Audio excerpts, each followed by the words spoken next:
What's going on, guys? Welcome back here to another installment of Honest and Uneducated, the show where we talk about anything from movies, movie news, video games, comic books, collectibles, all sorts of fun stuff like that. We are a man down today. Rick Metz could not join us, but never fear. We do have a one John Knight here help break through a lot of these topics that we have, because surprisingly, I thought it was kind of a slow news week for the most part, but ended up there's a couple little interesting stories here for us to talk about. So first, though, how you doing today, John?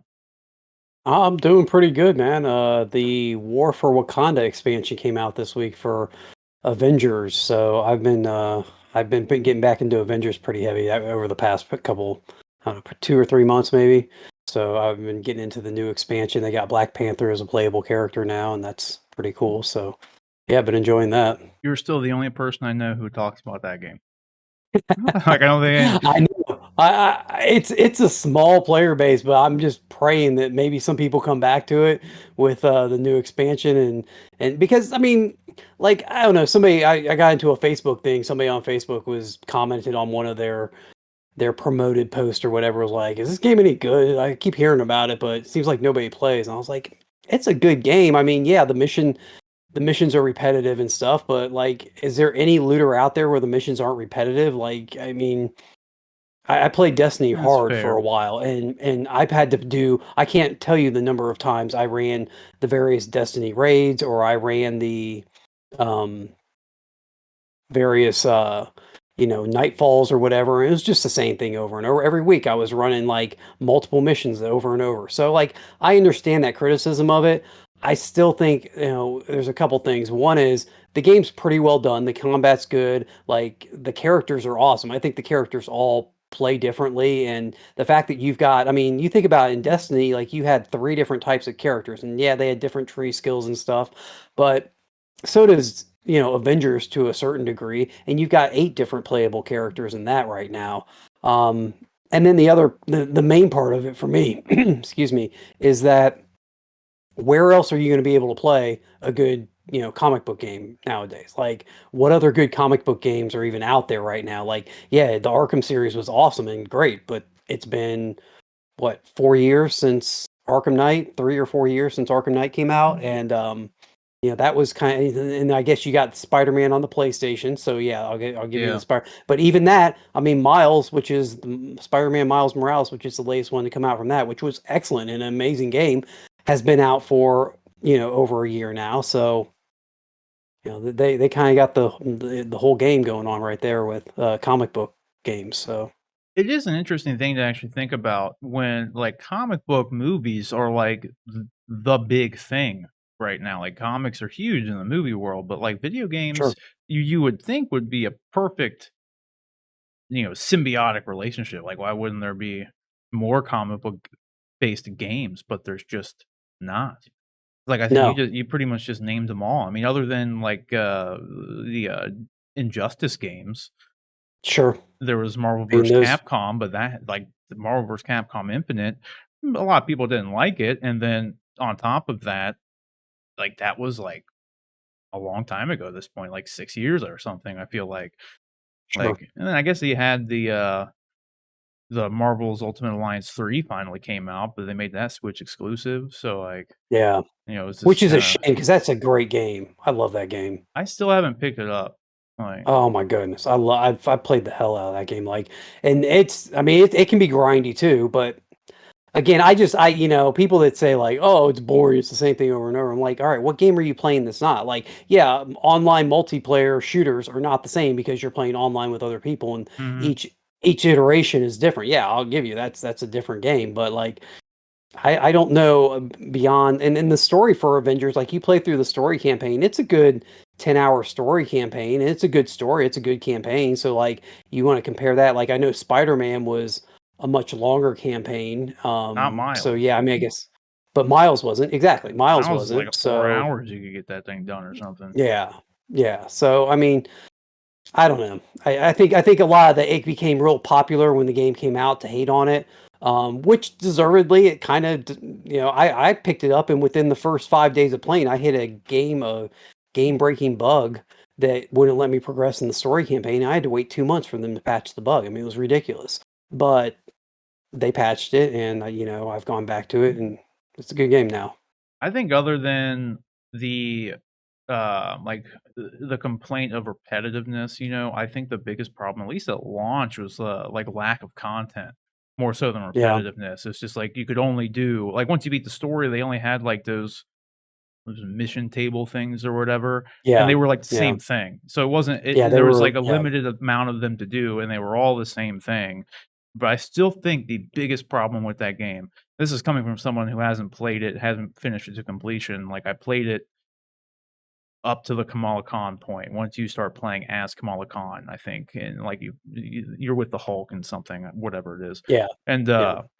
but the biggest problem with it was the skins. How like your gear didn't let you Doesn't change. reflect. Yeah, that was like the stupidest thing in the world for them to do because like Sure. that's a good chase mechanism for people. Like if you're gonna make repetitive content be in the game, fine, but like you have no visual representation of you getting an upgrade. So gear is just like Yeah, there's no point of having a gear system if it's not even reflected on your character. If it's yeah, just going to increase numbers, just make the numbers go up when you level. Like there's no point of even wearing gear. Like yeah. so it's a No, I very agree. odd choice. That would have been something to give people incentive to keep playing. As it is right now, you really have I can't think of any skins right now that you can just play and acquire. Like there isn't a way to, if you want to acquire, there are some, like if you buy the battle pass and stuff, sure, if you keep playing you unlock your battle pass or your character pass or whatever. But yeah, there's nothing for like, oh yeah, I want to keep grinding the same mission over and over because one of the possible loot drops is the chest piece for Captain America in-game skin. And then you get that and you equip it and you have the chest. And if you get all the sets, then you have a outfit that actually looks like in-game Cap. Like that's just not the way it works, which is unfortunate. You have to just straight up buy it from the marketplace if you want it. So they do have because So I saw on good old YouTube algorithm for some reason popped up a video of because I don't watch anything on this game, but like a video popped up of like Avengers versus MODOK with in-game suits. So I saw that yeah. like they had in-game skins, but I didn't know if that was like someone who modded it or if that was like actually part of it. So you're saying those are in the game, but you have to buy them? That's fine.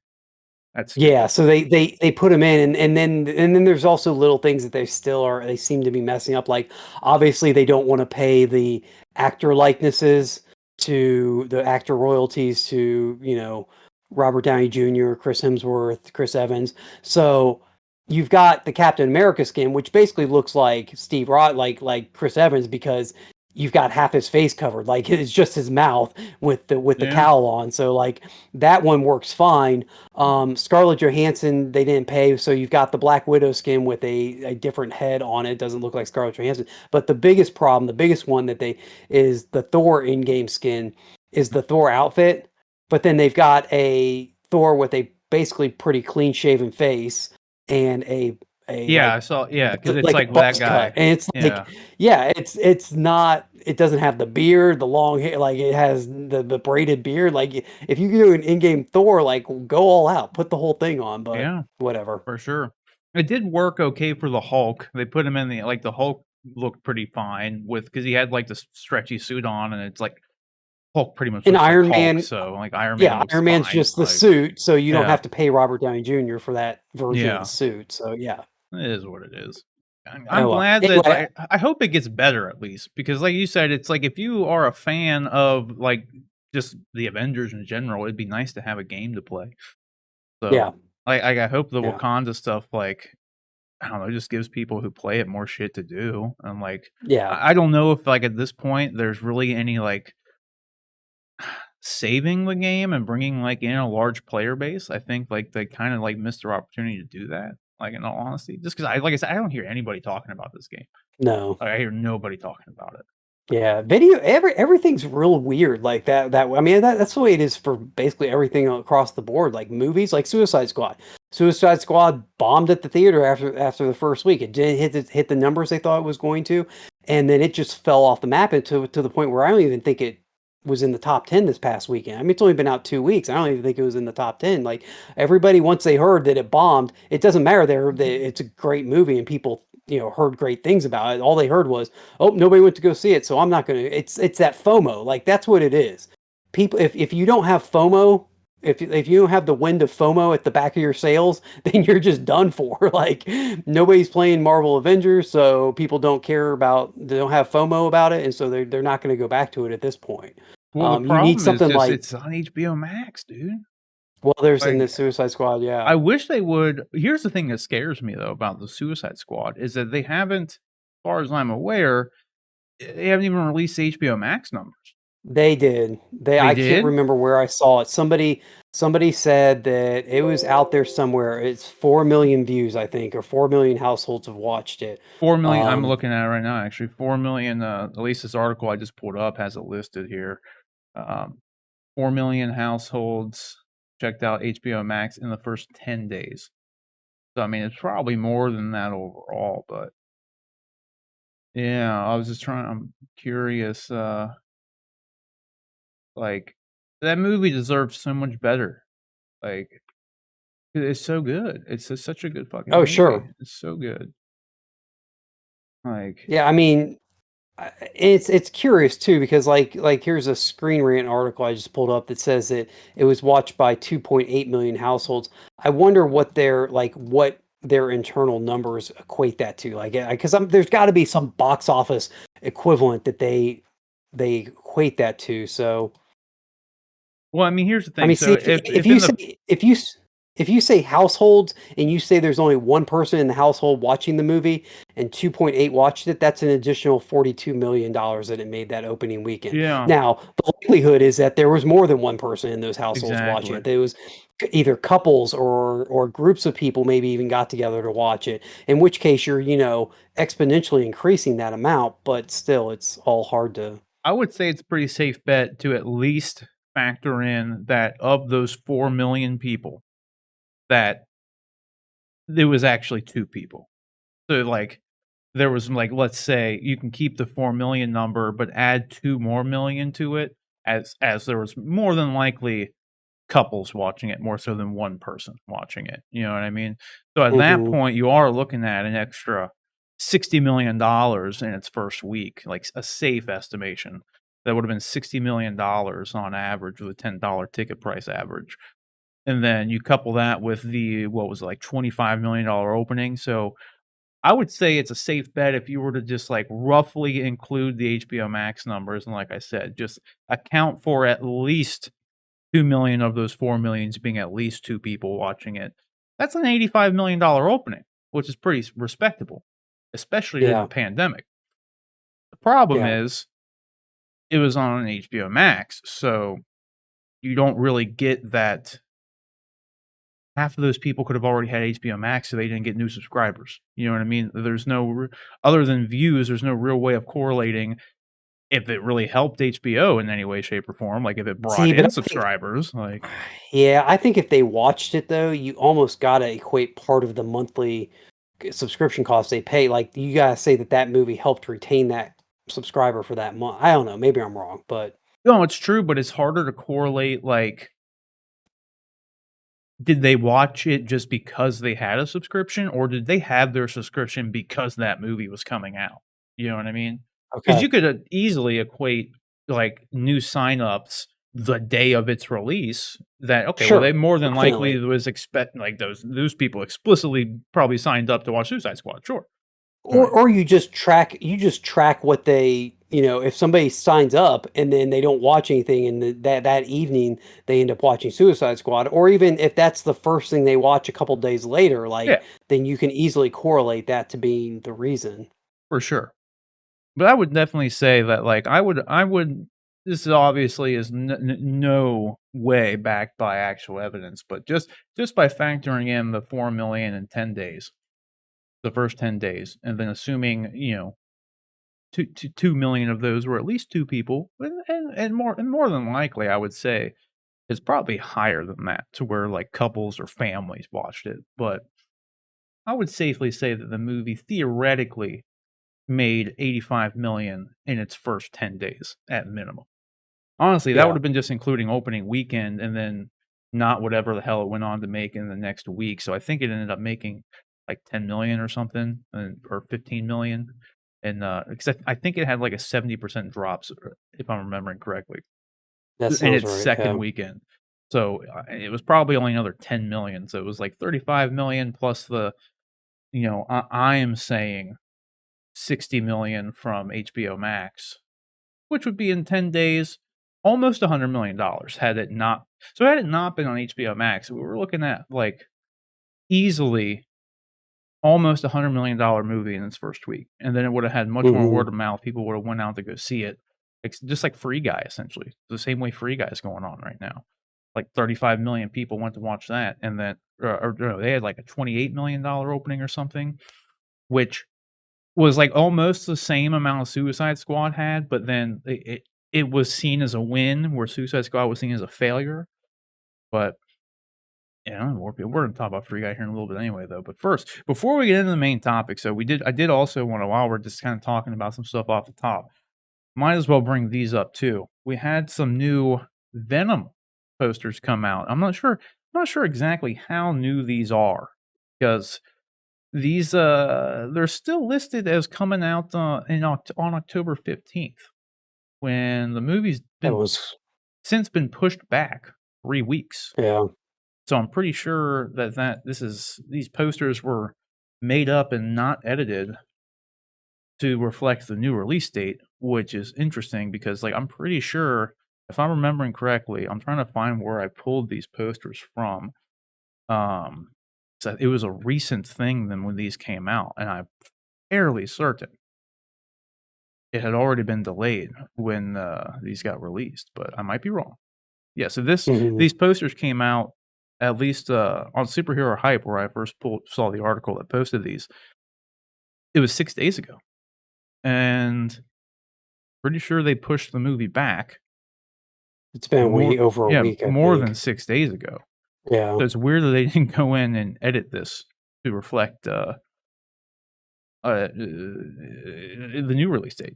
Because I'm not Sure. crazy, right? It was originally gonna come out on, not originally, quote, unquote, but it was set for October 15th, and then they pushed it back an additional 3 weeks, not the 3-week delay is No, October it's still 15th, October right? 15th. No, it must have been set for September because, Was it set for September?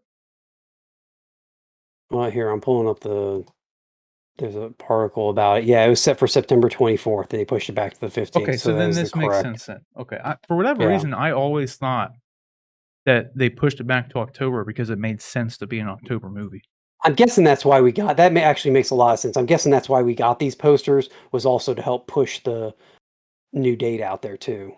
Yeah, that would definitely make sense. I like the posters though, because you have Yeah, it's that kinda one looks simple, good. but it looks good, and then the other one's just pretty much a take on the first Venom trailer. Instead of it being, Eddie Brock's face, Tom Hardy, it's Carnage, because the other one Yeah. was, like, Eddie Brock and then Venom, and then now it's Carnage The or one Venom. thing I'll the one thing I'll say, and you can see it right there, like, they are so similar Mhm. besides the color, and that's a very dark red too, by the way. That's not a bright, vibrant red. That's a very dark red.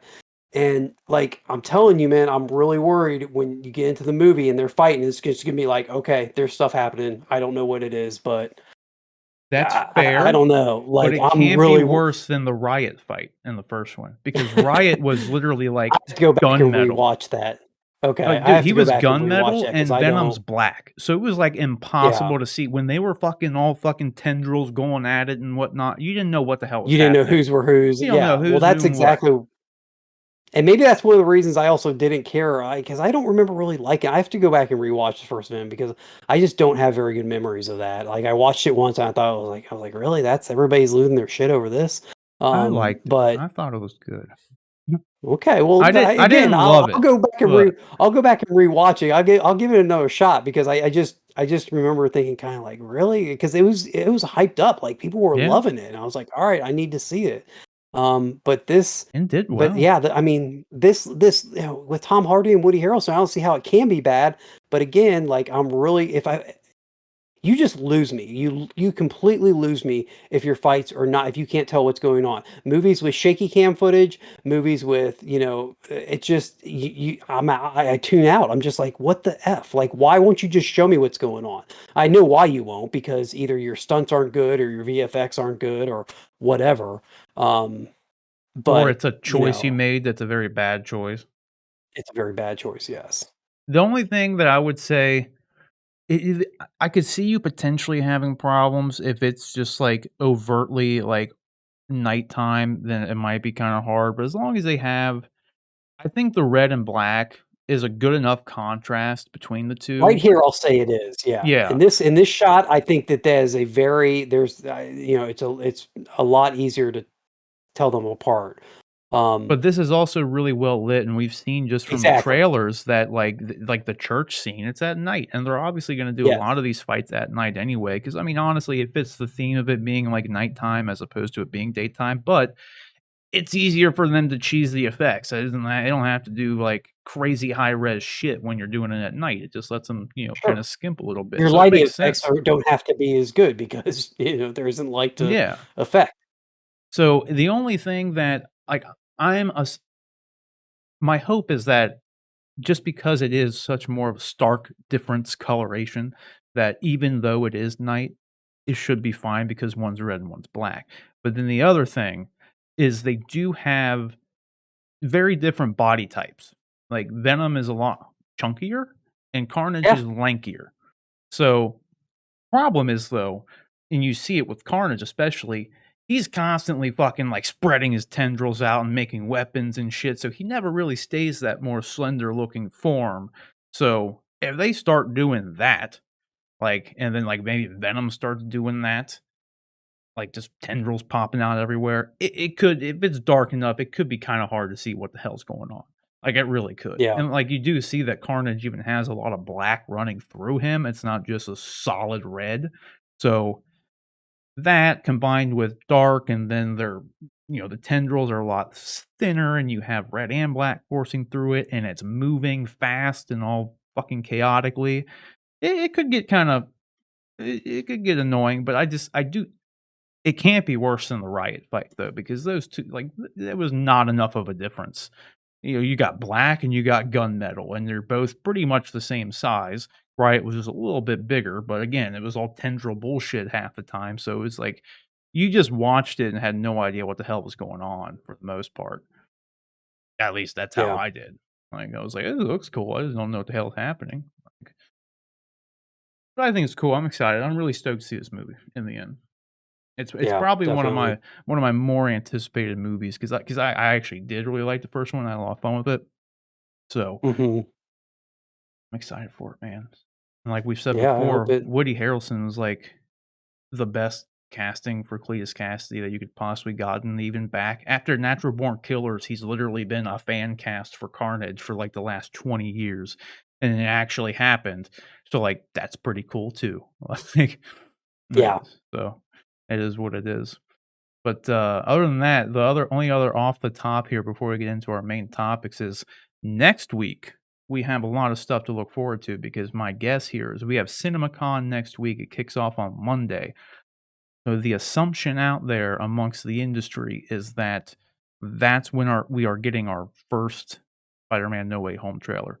And, that would be if they end up releasing it online, like, that's, like, kind of the big thing, I guess, but it would still be even if they didn't release it online, it would still be the first trailer released to the world and or footage because Sony has their presentation at CinemaCon from 6 p.m. to 9 p.m. Pacific time.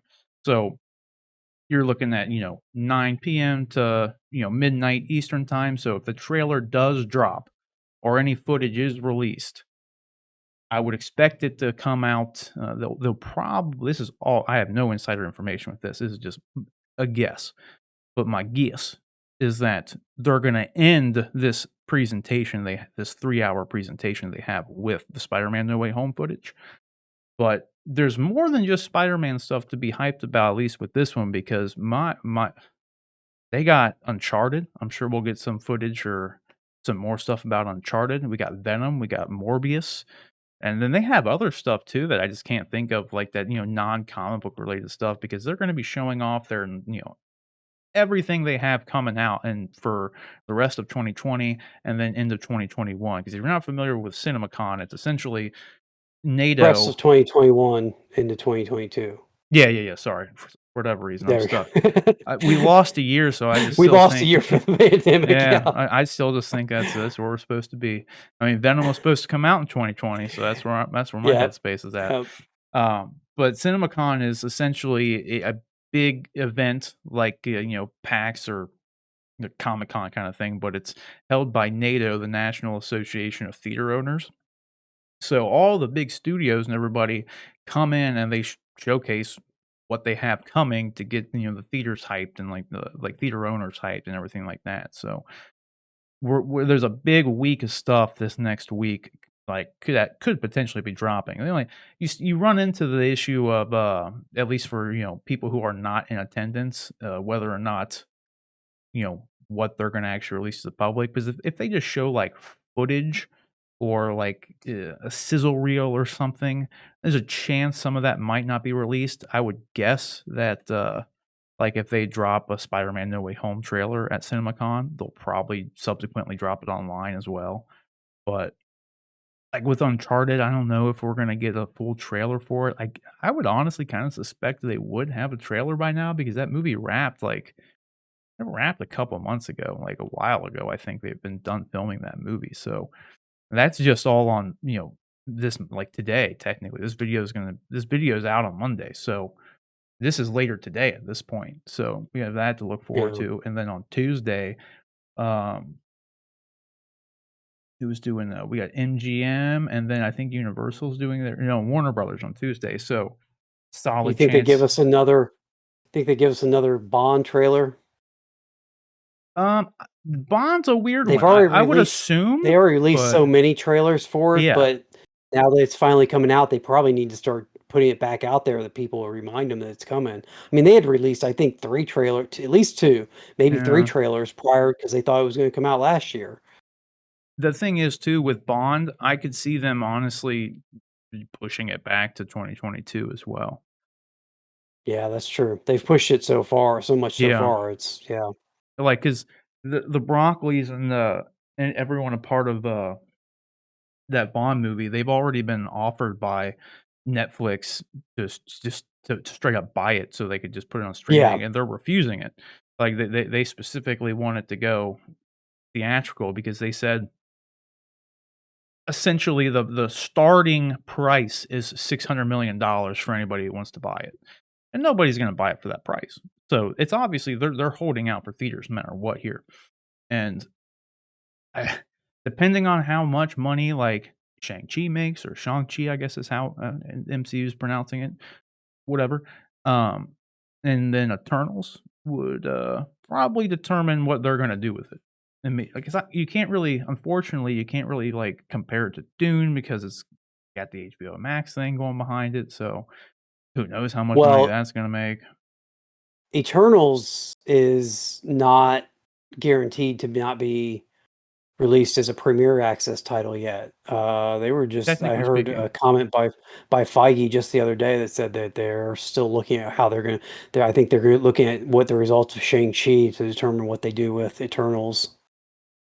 Yeah, weirdly enough, I think it's hard to compare movies to any other movies that are coming out right now box office wise though, and, like, 'cause if you look at Shang-Chi and Eternals, Shang-Chi is a new character, no one knows who the hell Shang-Chi is. Like, the general audience has never heard of Shang-Chi. We know who Shang-Chi is, we're gonna go see the movie. If you're watching this show, you know who Shang-Chi is, you're probably gonna go see the movie too. But if you ask your mom or your aunt or your uncle who Shang-Chi is, 9 times out of 10, they don't know who the hell that is, and those are the people that get Avengers Endgame to almost $3 billion. So, and Eternals are the same way. No one knows who the hell the Eternals are. So it's kind of it's gonna be tough. At least Shang-Chi has, like, a shit ton of good word of mouth right now. Um, so I'm assuming it can only get better come release day, like, once, it's actually opened up to everybody. So we'll just have to see. But I just find it's really hard to compare, like, anything right now. Because then you look at Suicide Squad, and it's like, well, that didn't really make anything. But then, like, Free Guy did, like, pretty well. But it still hasn't made, like, $500 million or anything crazy just 'cause, people just aren't really going to theaters right now, even when they have no other choice. Like But Free Guy is Mhm. also a new property, Yeah. and so it's like just hard to compare stuff. Like it really just Yep. is. Um, but then so on Tuesday with CinemaCon, we have the Warner Brothers and MGM thing. So potentially some Bond footage, potentially some.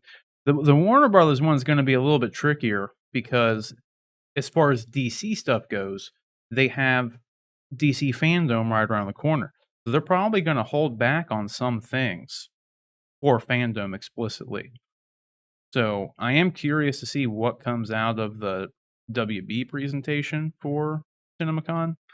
Because like if there was no fandom, you would expect, probably a Batman trailer, Black Adam trailer, Flash trailer of some kind, things like that. But I could see him just doing like sizzle reel stuff at CinemaCon and then save the actual trailers for fandom because like that's their own event. They want more attention on their own event than they would on CinemaCon, and so we'll just have to see about that. And obviously, too, there's we know that Warner Brothers has more than just DC and everything, but for this show, it's mainly the DC stuff that I care about, quite frankly. Yeah. At least it's what's worth talking about, in my opinion. It's the most hype stuff. But then on Wednesday, this is interesting too because they're just doing a screening of Shang-Chi, and that's pretty much all of Disney's.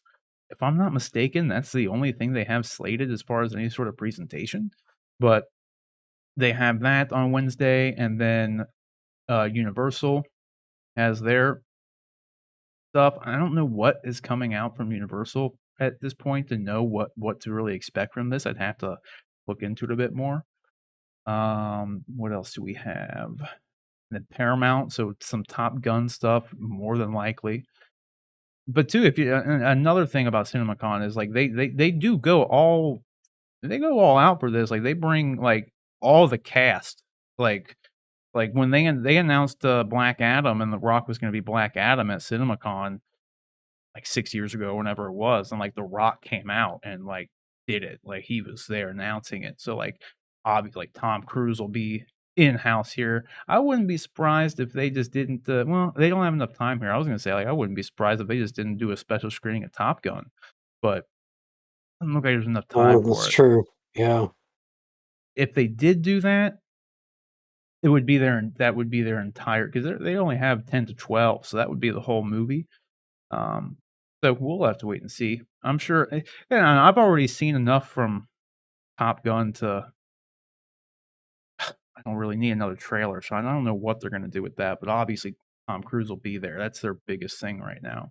And then Lionsgate. So I don't know if WB is going to be doing the Dune stuff or if they'll save them, like let Lionsgate do some Dune stuff. But they have some other things coming along the pipeline as well. But that's pretty much it. But either way, I think Monday and probably Tuesday. That was a Warner Brothers Day, right? Yeah, those are the two big days, I think. Because, like I said, on Wednesday, you got Disney, but it seems like most of their whole slate is just going to be Shang-Chi. So, because they're literally screening the movie.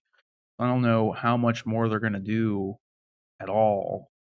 So it's interesting. We'll just have to see. So either Yeah. way, big week for movie news coming out. Is there anything you're looking forward to in particular from CinemaCon? No, I mean, if we get that Spider-Man trailer, that would obviously, I think that would be the biggest thing to Oh come out yeah, of it. By I far. really don't have a I'm, doubt. I, you think it's coming? Yeah, I really do. It's enough time for them to start marketing the movie, and Shang-Chi comes out next week, so they could be playing it in front of Shang-Chi. Like, See, I think, I I think think it's they're good time.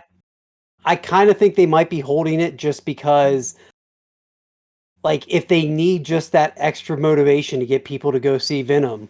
I mean, because Sony, I think, has control of when that trailer comes out. I don't think Marvel has control since it's a Sony film. So, Ultimately, yes. I, now obviously they don't want to. They probably don't want to piss each other off. So I'm Yeah, guessing they would there's definitely be some working discussion, together, but yeah, about it. ultimately, if But Sony wanted to, they can.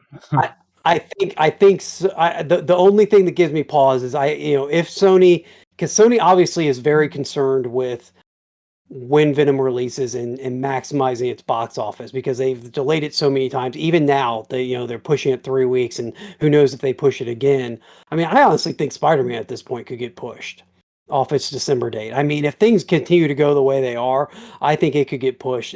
But if things calm down, if the Delta variant kind of plateaus and starts dropping, and people actually start going to the theater more. If Shang-Chi opens to, $75 million, and they feel pretty confident That's steep. that, yeah, well, I mean, Black Widow was 80, so That's if they true. get Shang-Chi, Shang-Chi, a new character, can get to 75, then they might feel comfortable keeping Venom on its October date. I mean, that you're going to be 5, 6 weeks out from Venom's release at that point. So I'm saying if, and I think that's a very big if. I mean, you look at the numbers for Free Guy and Suicide Squad, and nothing has come close since Black Widow to hitting that number. So, but anyway, what I'm trying to get to is, if they feel like Venom needs that extra push, just that little tiny extra to push it over the top and get people out to see it, throwing that Spider-Man trailer in front of it might do it. That I might give just people the extra incentive to go see it. Like, I just don't know, I don't because know. they're not just gonna. There's no way in hell they're not gonna put that trailer online, though. I mean, they don't do the whole, like, exclusive trailer in theaters anymore. They just don't do it. So, like, They if they could. s I just don't see 'em. I don't think, Yeah, you're that right. They don't aside. really do that, but Yeah, but that aside, I don't know how much. Yeah, I know the same people who go see Venom watch the MCU stuff, like, clearly. Like, there's no denying that, but I really don't know how much they would correlate, because you're gonna have so many more people who are just MCU fans in general, and they don't really correlate Spider-Man to Venom. Like, not this franchise, you know what I mean? So, like, I don't know how much, like, Sony's looking at the Spider-Man stuff to help or not help Venom in any way. didn't You know what I didn't mean? we just cover a topic 2 or 3 months ago where there's some Sony exec that said there's a Some sort of plan in connection. place Mhm. for tying Spider-Man, the MCU stuff, with the Absolutely. Venom verse. So, I mean, if for some reason, if the multiverse aspect of Spider-Man ties in somehow to the Venom verse, then I could definitely see them giving you a If that's what? or if there's a what if there's a tease in Venom 2 for Spider-Man? That's what What I'm if saying. and if there is, then they may not want to spoil that tease by releasing a trailer that somehow gives something away until after. What if there's some sort of Venom Well, they mention wouldn't put that in the in the trailer. trailer? They wouldn't put that in But the trailer, no if way. it's common knowledge, if Venom comes out and it's common knowledge that there's some sort of tie-in with Spider-Man because of something that happens in Venom 2, then, or Let There Be Carnage, then you could, once that information's out, once Venom releases and that information's out, then you could release a trailer and build a pipe even more by dropping some Venom reference in the trailer, and it wouldn't spoil then Venom. I don't know. It's all a crapshoot at this point. Um, Mhm. but I but I'm think that just theorizing why I think maybe it's been, because it's just so weird that it hasn't dropped already.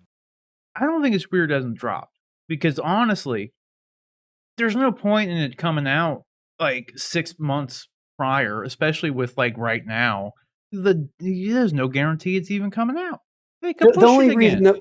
that but the other problem is there's so much misinformation out there. There's so much like there's so much like people have so many theories, and like, there's this leak that supposedly happened here, or there's this leak that happened here, but you don't know if those leaks are real or not, and there's so much No. like questionable information out there right now that I would think they kind of want to get in front of some of that and not and Well, quit it's funny, letting though, the the train lack of a build. trailer has been a lot of marketing for the movie already.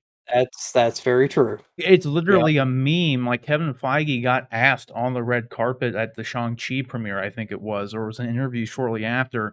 He was asked, like, "Are we gonna see a like," his exact comment was, "Yes, there There will will be be a a trailer Spider-Man before the movie. trailer Yes, before the movie." Yeah, and, like, they so movie the comes guy out. Yeah. literally asked, like, "Well, are we gonna get one?" Like, it's like a lot of people out there literally were like, there are these people out there who think this is actually gonna happen, but, like, that they don't need a trailer. They're just gonna put them they need the damn trailer. The trailer is there to get, like I said, your mom and your uncle and your aunt to go see the movie. We're already gonna see the movie. But the trailers aren't really Yeah. for us. The trailers are for all the people that need to know that, "Oh, that looks nice and fun. Yay, let's go." Um, but more and more lately, studios have not been dropping trailers 6 months out anymore. They've shortened it to doing, like, 3 to 4 months, and I think 3 months is honestly, unless it's some big massive movie like Spider-Man or like an Endgame kinda thing, like, or Star Wars, if you wanna tease it, like, a year out just because you can, just to build hype a little bit, you can, but it's also really pointless because you just it's not like you're gonna have any momentum from something you released a year ago, but if you start fucking hammering down a marketing campaign 3 months leading up to your movie, then you get to be, like, in the hype and keep it going up until the release. You drop a teaser when you're 3 months out, and then, when you're on your 2nd month, you drop a full trailer or something, and then, you do your big final trailer, like, the month that the movie's coming out, and it's like, bam, and then you got all these stupid TV spots popping up, you do the little featurettes in between all this stuff, little clips. You start throwing people on talk show circuits and whatnot. You can do all that in a 3-month window and keep that hype going. When you're dropping trailers 6 months out from your movie, like, people are gonna forget about the damn movie by then. That's what happened to Godzilla, King of the Monsters. They dropped the Yeah. trailer, and it's like a year beforehand, and then by the time the movie came out, everybody just thought it had already been released. There was no hype for it anymore because they dropped the big, awesome trailer a year prior. Like, Yeah. it was weird. But no, that's Yep. why I could see him definitely doing something for CinemaCon. I do think, though, that there might be some reason in particular that maybe has been mentioned, like, out there in our nebulous, area, that they haven't released a trailer for some reason yet. Like, maybe there is something for some reason, like, other than just it not, maybe they don't know when it's gonna come out. Like, maybe they have a reason for holding back on it. I don't know. I Sure. think that, I think it'll probably come out, though.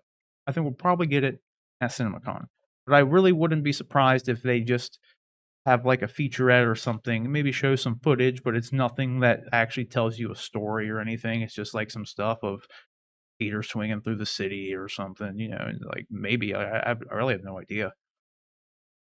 I would probably bet $5 that we do get a trailer for Spider-Man, though, on tonight, because it's Monday when this is out, so, like, I would put $5 that we get a trailer tonight. Technically, if it drops at midnight, it would be tomorrow, so we'll just say after CinemaCon. So, That's yeah. I think we'll get one on CinemaCon.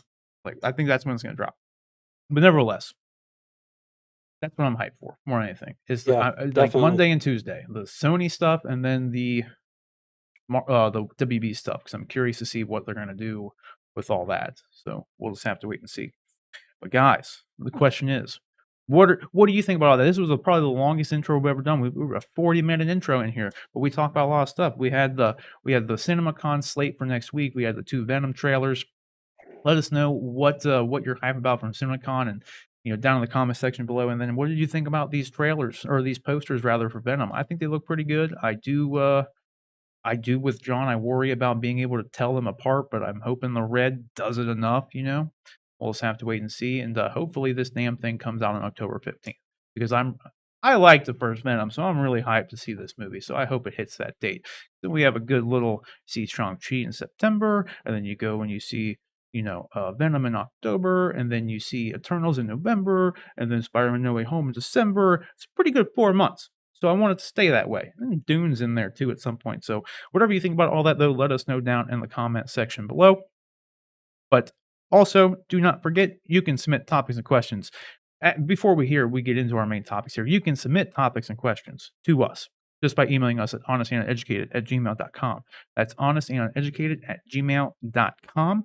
And then you can also check out the podcast only edition. The show goes up every week on Monday, obviously. And then there's an audio only version that goes up on all your podcast platforms of choice. Whatever you use, just search Honest and Educated on Spotify, iTunes, whatever. It's all there.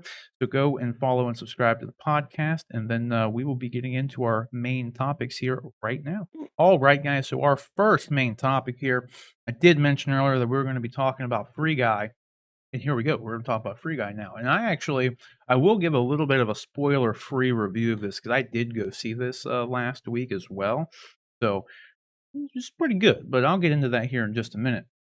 Because we were talking about the box office and box office potential in comparison to Suicide Squad and how Free Guy's been looked at as a success, even though they had very similar numbers and still pretty much do.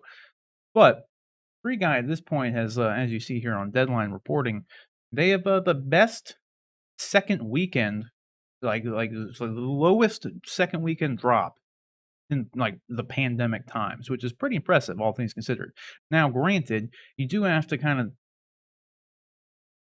take this with a little bit of grain of salt because the drop, it only made 25, 26 million or whatever, so it didn't really have to make a ton of money in the second week in order to not be a huge drop, but it is still, it is pandemic time, so I guess no matter how you look at it, it's still good. I'm not taking anything away from it, but it's not like normal times where you're getting like $100 million opening weekends, and then it's like normally a 50 to 70% drop, back in 2019 is pretty normal because everything's front loaded on opening weekend anymore. Most people who want to see a movie, they go opening weekend. That's why we were getting $200 million opening weekends pre-pandemic.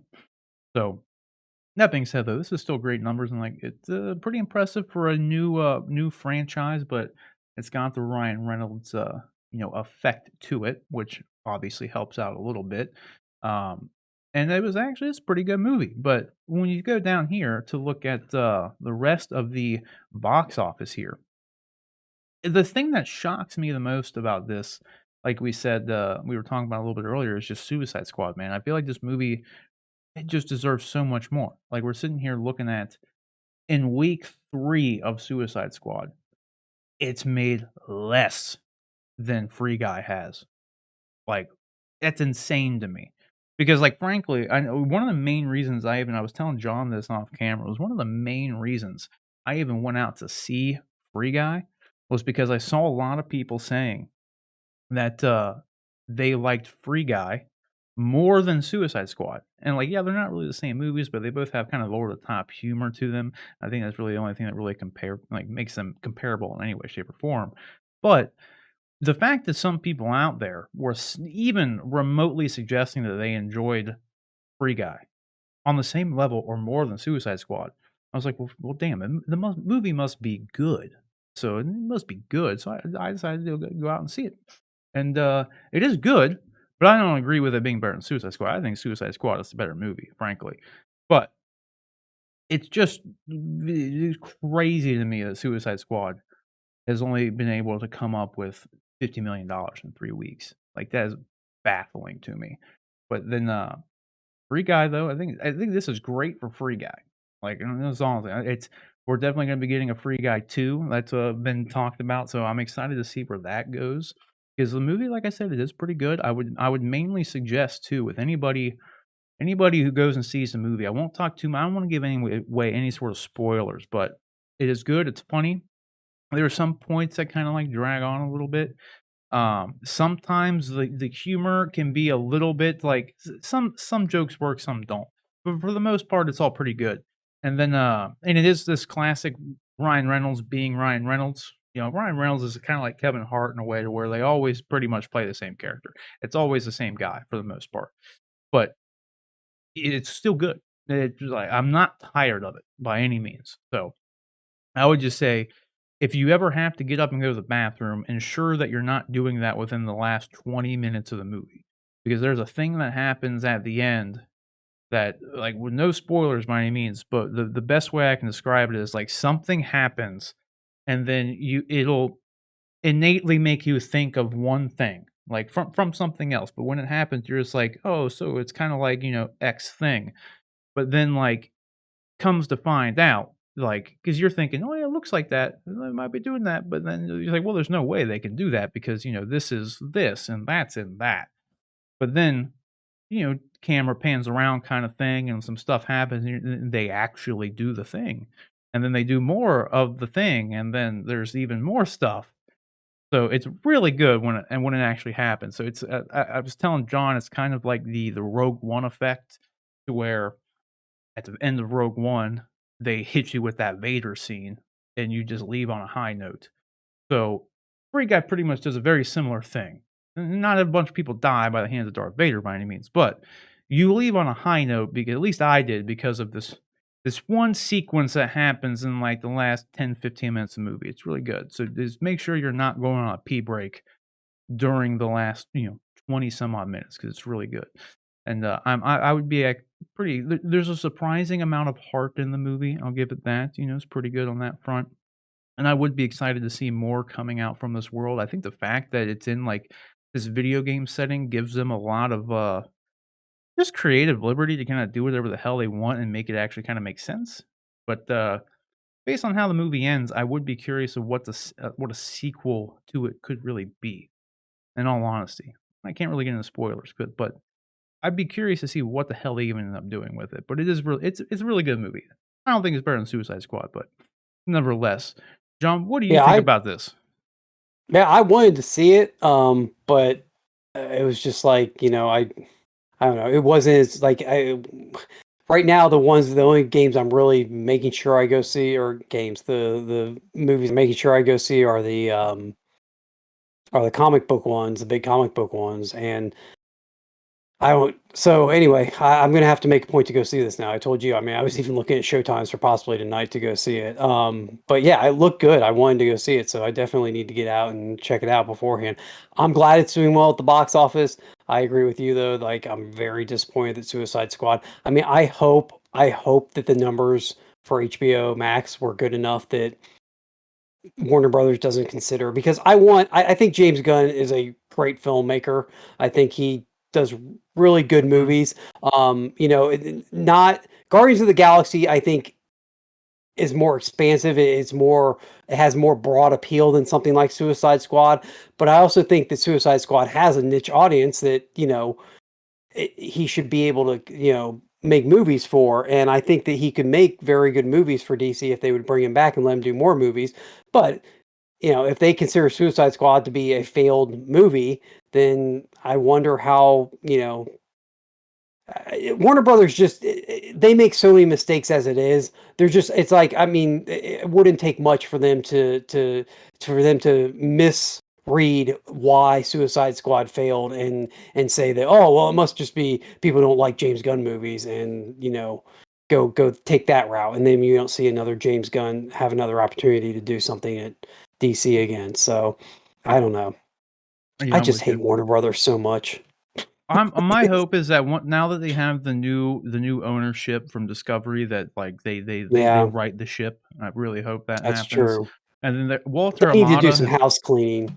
They need to yeah, do they some need to house get some cleaning. stuff straightened up. I would love to see, Yeah. like, in 5 years, 10 years, like, Kevin Feige's tired of doing the Marvel stuff, and he comes over and just fixes up DC for Warner Brothers, and I then tell you what, just there's a part of me that would like that, but I don't. I hope Kevin Feige retires at a ripe old age of like 95 from Marvel. Like, I I hope don't he's think that'll having a fun happen. time. I'm hoping he's having a great time. I'm hoping he's not bored. I'm hoping that he's like, the streaming stuff has re-energized him as far as creatively, and like I'm hoping like he is just, 100 years from now, 200 years from now, people are like, Marvel, Kevin Feige. They're just like, those names just go together, like peanut butter and jelly. Like, Dude, if you were you Kevin say, well, Feige, though, if you were Kevin Feige, like, put yourself in Kevin Feige's shoes right now. You've done sure, everything you could possibly. There's no, like, he can't go up any higher. Like, in all honesty, if he were to walk out after Endgame, he would have been good. Like, that's job well sure, done. Like, there's sure. not. It's just kind of paperwork at this point for him. Like, there's no But more it isn't. mountain Like, to he's climb. Look at your resume. If you are the guy who made the most successful franchise in cinema history sure, and yes. Marvel, and then you want to add another notch to that and be like, you know what? And then I went over to DC and I did the same goddamn thing. I No, took but this he's adding shitty that other DC notch. universe and I fucking made it amazing. Like, I No, would love to see that. It'd he's be adding awesome. that other notch right now. He not only has the most successful film franchise in history, he's now adding the most successful streaming franchise in That's why I film said 5, history 10 years. possibly to it. 5, Like, 10 years. Because in 5, 10 years, he could have solidified that. He could have done. He's like, yeah, bam. but Now I've we'll done it on be TV, and then we'll now be now what? Now what? we'll have microchips in our head in 5 to 10 years that deliver content directly into our brain and a virtual Hey, reality, and he'll be the one that launches the MCU virtual reality a part of it too. I'm shocked that So you of all people wouldn't want to see him go and right the I'm ship I, at DC. I'm Like, that's ugh. how disillusioned I am with DC at this point. Like, there DC for me anymore is like, I love DC. I love Superman and Batman and Wonder Woman and Crypto and Nightwing and Robin, and like those are going to be some of my favorite comic book. I mean, they are right now my favorite comic book characters, and probably will be. But they're almost my favorite comic book characters just by default, by nostalgia. I can't think of a single thing DC's done in the past 10, maybe even 20 years that rivals anything Marvel's done. Like beyond the Dark Knight series, the Dark Knight movies, yes, Yeah. I will like those are at the top of my list.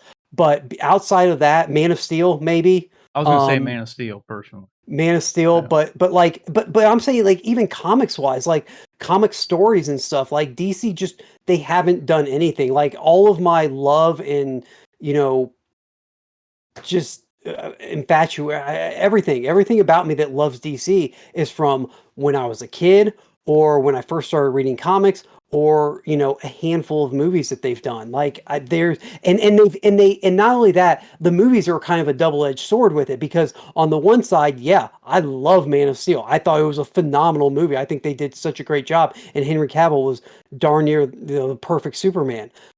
But then it's almost like they just used that to hurt me because then they came out with the crappy Justice League movie Mhm. and like they ruined that, and then you find out that there was Zack Snyder's Justice League, which was worlds better than what Joss Whedon did, and now there's talk, it's very.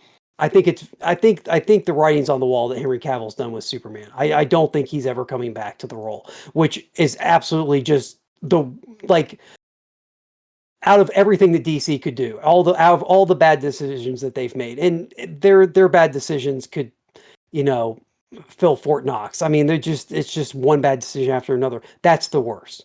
That they had Henry Cavill, who wants to play the character, who is so good in the role, they could be as defining for that character as Christopher Reeve was for the older generation, my generation in a way. And they just let him walk. I mean, he could be if they gave him good content as he's shown in like the Man of Steel content and other stuff. I'm sorry, Man of Steel didn't make the money that they wanted. Like it was a gamble. It was a drastic departure from what people knew from the Man of Steel Christopher did Reeve stuff. fine. It made like But six, it seven didn't. hundred.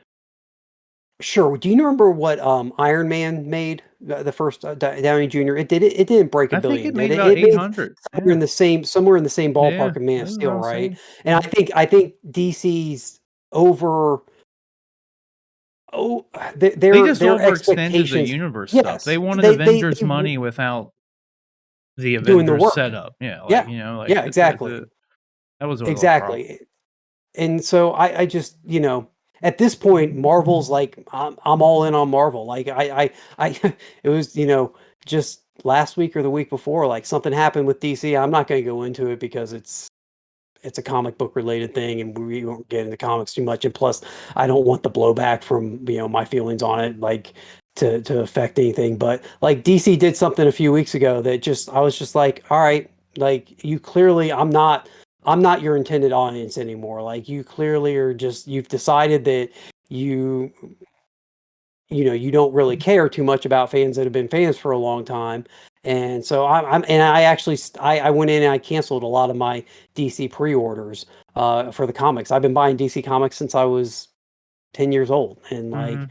I went in and canceled a lot. I buy more Marvel stuff than I do DC now, just because like Warner Brothers and DC just I This don't they is don't know why what they're they doing. need a Kevin Feige. They Well, need they him need more than him, sure. anybody. They No, I need him. agree, they need him. I just don't want Right. Marvel to lose Kevin Feige. I want because there is Marvel's just such at a least as much well-oiled as I love machine. I comics. don't think they'd be No, as losing much out as on much. nah, you don't F with a good thing, man. You don't F But with a good thing. Like, Kevin let it Feige's in a go. If it situation ain't broke, now where don't he fix it. has his generals who like because we talked about a couple weeks ago when he was talking about like the Loki stuff and whatnot. He has like Louis Esposito who like literally does his own thing and does like he doesn't need to be around everything anymore for it to get done and be good. Like he's got It's his just people in place. Like it's I just a think in different view. 10 years he's gonna walk and he's gonna do I'm the something dude. great. That's what I think. Yeah, I'm the dude. I'm the dude that like And Marvel will still be good. if my sports team is on a win streak, like I'm not if I think it's my lucky drawers, I'm not changing my underwear. Like I don't like you don't mess with stuff when it's on a roll. Like you let it ride its course, and like I'll tell you what. if something happens, I love then DC in spite of all the garbage they've been doing. Because like you, it is nostalgia purposes, sure, you what can call it what it is. I here's just what like I the want. characters more. Here's what I want. DC, I want Warner Brothers to fail so bad that they have to sell DC to Disney, and Disney lets Marvel take over the characters. If that happened, I'd be like, sure, let I don't Feige want let Disney to Feige have go. all this power anymore. Like, just look at the shit that's happening. Like, I don't want to get into it by any means, but like the Black Widow stuff, like Kevin Feige's not happy with it Yeah, either, and what I mean, there's Disney doesn't need definitely more problems with shit to DC. do. Yeah, Like, you know no, what I I mean? agree, but They already got but yeah, Star Wars and like yeah, I don't wanna get into that either, yeah, you know what I mean? It's like the only thing they have going that's like a well-oiled machine is Marvel, but, like, they're kinda Marvel, fucking with that exactly. right now. Like, they're fucking with that. Like, so Exactly. who knows what's If gonna Feige happen? wasn't there, if Feige wasn't there to like help try and smooth things, like this could even be. I think this would be a much bigger situation if Oh, Feige wasn't yeah. there to try and keep everybody cool and keep their heads on straight. Yeah. If Kevin So, Feige that's all the right, thing, dude, I could see Kevin Feige being like I don't obviously suggest he do nobody on the Marvel or Disney camp should interfere with the ScarJo thing other than ScarJo and her team and Disney and, like, their legal team. Like, Chris Evans shouldn't come out and just start, like, supporting one or the other, you know what I mean? It's not their fucking business. It's not like, Kevin Feige shouldn't come out and be like, what it's just like, it's a business thing, you know what I mean? They gotta do their thing. But if Kevin Feige were to come out and be like, "Bob Chapek, quit." Like, you know what I mean? Like, I'll fucking walk. Like, they'd fucking listen. Like, you know what I mean? Like, yeah, he's because like you said, he has, like, done such a good job there. He like, with Marvel. Disney does not want to lose a Kevin Feige. Like, yeah, so they would list like, it would, in a lot of ways, be kind of a career suicide for him to do it just 'cause people don't like that kinda shit, you know what I mean? Especially, rich white men, for the most part, putting them in situations like that. But sure, nevertheless, he's in a position to where, like, if he fucking wanted to go and, like, be like, "You do X, Y, and Z," or like, "I do ABC," like, they would probably listen. They wouldn't like it. yeah, They'd probably listen. But nevertheless, I would just love to see at some point, he's gonna need to reflex his creative muscle, and, like, yeah, there's only so much he can do with Marvel. Like, in another 10 years, when we're at a whole other, 10-year Marvel thing, who knows, like, what I feel like he could like, that'd be a good time for him to leave and go do something else, and just, like, yeah, embolden his legacy, you know? Nevertheless, though, but with the DC stuff, back to the Suicide Squad thing, because, this is what made me think about it, I don't think that James Gunn, like, Walter Amato's already come out and said that, he's pretty much confirmed that they are gonna work with James Gunn again. I just hope that they don't look at these numbers in Suicide Squad and then not let him be able to flex his creative muscle and make his movie. Like, that's what I don't wanna see. I don't wanna see they let James Gunn or they want James Gunn, and he comes and makes another movie, but they don't let him do what he wants to do because they're looking at sure, Suicide Squad, like, negatively, you know what I mean? Because like, Suicide Squad works and, like, it's a great movie as it is. So I would hate for them to see that, like, these numbers reflect on James Gunn's, like, work itself. I think undeniably, like, just let James Gunn do whatever he wants to do, like, within Mhm. reason, obviously. Like, if he would have done something they didn't support, they wouldn't have let him make the fucking movie. They obviously liked the Mhm. movie themselves. It pretty much already been confirmed that, everyone at, like, DC was really happy with everything he's done. They loved working with him. He loved working with them. So, like, he'll be back. I just hope that these numbers don't have negative ramifications on what they're, like, willing to let him do creatively with another movie. Like, "James, we definitely want you to come back and make another movie, but it can't be an R-rated one. It's gotta," you know what I mean? I Yeah. don't want them to do, like, if he wants to do that, then let him do that. Like, don't put him in a creative box because no one likes to be in that situation. And then it just that's the only thing I fear. Like, I fully expect him to be back. I That's my worry, though, is that they do something like that. So, Yeah. we will just have to wait and see, though. But the question is, though, guys, what do you think about this? Or have you seen Free Guy? If you have, let me know what you think down in the comment section below. I guess try to keep it a spoiler-free place, but it's been out for a while. Like, it's been out for 2 weeks. I don't wanna ruin it. There's obviously, like, pandemic times, like, it's like some people aren't going to the movies, so I'd rather not get into spoilers and everything, and obviously John hasn't seen it yet, so but don't leave in the last 20 minutes. And then with the Suicide Squad stuff, man, I hope it all works out. But whatever you guys think, let us know down in the comment section below. All right, guys. So our next main topic here is a little slate here of some MCU news and all some very good stuff here. We got three big things that dropped from the Marvel world here recently, and the first one being we got this new Eternals trailer, which they're dubbing the final trailer, which is interesting because it kind of gives you could argue, it maybe suggests, we'll say, that they are fully intending on keeping that November release date for them to be dubbing a final trailer. So we have that. We'll talk about that here in a little bit more depth. I want to introduce these other topics. So we're just going to make this a little Marvel segment here. And the next one was Anthony Mackie. It's now confirmed because a story broke a while ago and a couple months ago. I think we even did a video on it that they were writing Captain America 4, and Mackie was set to actually return and reprise the role of Captain America, from the Falcon Winter Soldier and everything. So that's been confirmed that is indeed happening. So that is all signed and ready to go. And then another interesting one, which has some interesting ramifications and suggestions, I guess more so than anything, is that the Ironheart character herself has been confirmed by Kevin Feige that she is going to be introduced, not necessarily Ironheart in the full suit, but at least the character, being like the what's the character's name? But they're going to be Riri Williams. yeah, Riri Williams. She's going to be introduced in Black Panther: Wakanda Forever, which has some, as I said, it has some potentially interesting, implications more so than anything. Like, are they gonna deviate from the source material a little bit and make her be a Wakandan? Are they gonna have John actually made up a really good point when we were kinda discussing this off camera. It was like, the way Black Panther ended, they were T'Challa was gonna expand, the Wakandan presence throughout the world, and maybe there's, like, a Wakandan emissary place, somewhere in the United States or wherever, and that's where she gets introduced, and like, who knows, like, something like that could happen too.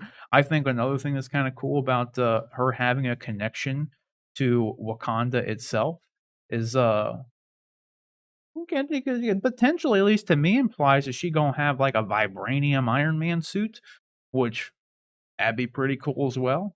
So, again, it's still way too early to tell, but is interesting. Vibranium Iron Man suits for Ironheart, potentially Wakandan origin of some sort. We'll just have to see. We'll just have to see. This is all very cool because it could be, because I guess here, even this article says, in the original comics, when she was introduced, she was a 15-year-old genius who attended MIT. So perhaps that all remains the same, but she with her schooling or something, does something with the Wakandan emissary, as like John suggested, and that's how she meets Shuri or something, because like Shuri's a genius in Wakanda. Maybe Shuri reaches out to her, and there's some cool stuff that could happen. Let's just put it that way. There is some cool stuff that could end up happening with that, and I think it's actually a pretty good idea for them to introduce the character in the Black Panther 2 stuff, and then she goes on to have her own series. and then maybe she pops back up in the new Avengers, or whatever they end up doing with the Avengers movie or something. So we have that. So John, of the 3 things here, we got the Eternals trailer, which was awesome. Anthony Mackie's coming back for Captain America 4, and then Ironheart making her debut in, at least Riri. We don't know if she's gonna have the suit. It'd probably be the post-credit scene of Black Panther: Wakanda Forever. But out of these 3 things rather, which is the most exciting to you? What do you wanna talk about here? I mean, I like them all. Obviously, we just got done last segment talking about how much I'm in on Marvel these days, and how much Marvel is like my favorite right now. Um, I, I'll say this about the Eternals trailer: like, I don't know the Eternals as much as I know the rest of Marvel stuff. It's always been kind of a segment of the MCU or Marvel universe that didn't. I don't know.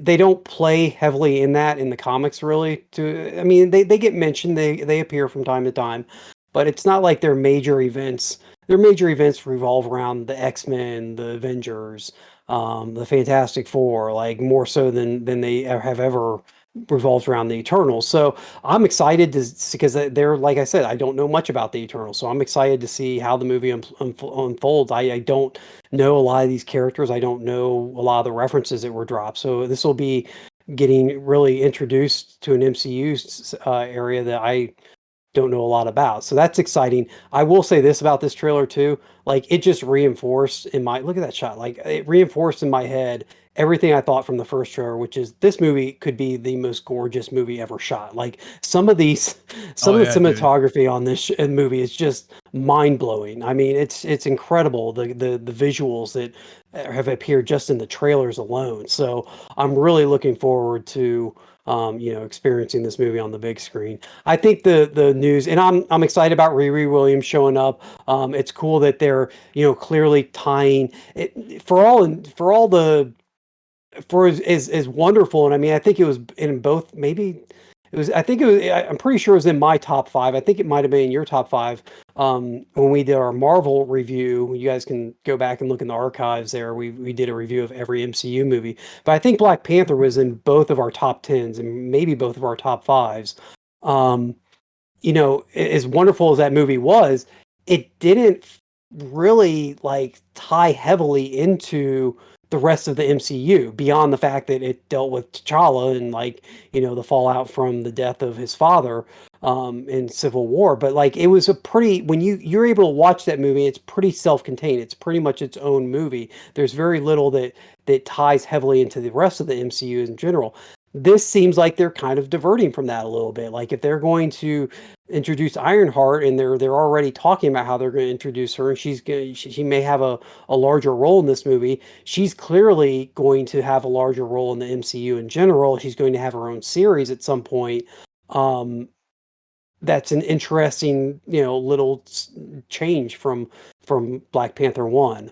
But I think the news that means the most to me is hearing that Sam's going to get his own Captain Marvel movie or Captain America movie.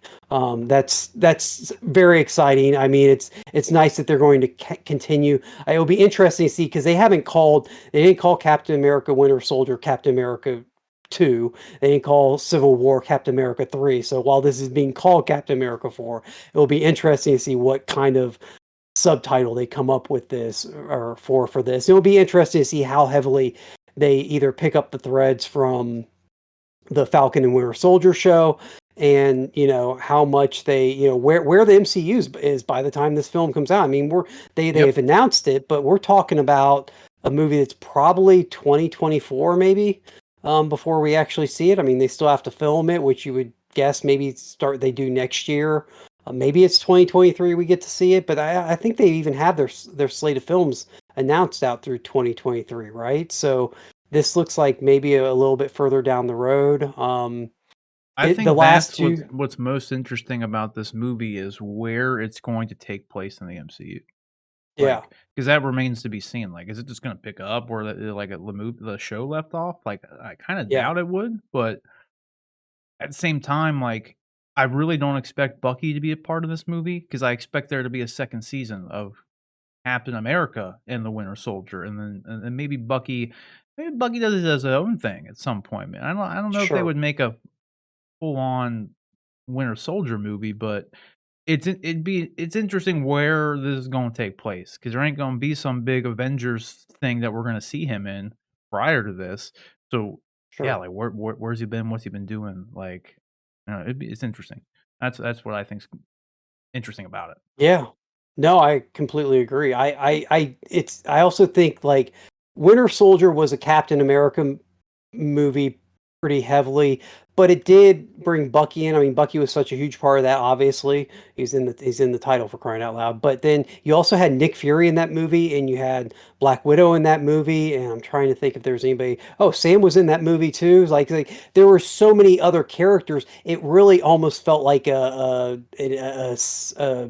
smaller scale Avengers movie. And then Civil War was just straight up an Avengers movie. Like Yeah, that was it was Avengers called 2.5. Captain America Civil War, but it was yeah, it was Avengers 2.5. So because the Captain America movies have this almost tradition now, or at least the last two have been so they've been so I'm trying to think of the right word, like broad in terms of how much of the MCU they cover and how many different characters they bring in. It'll be interesting to see if that continues with Captain America 4, if Sam is able to, if this is Sam reestablishing the Avengers after the events of Endgame, or have the Avengers already been reestablished? Is Sam a part of the Avengers at that point? Like just where it would, I'm really this is the one that has me, I think, the most excited.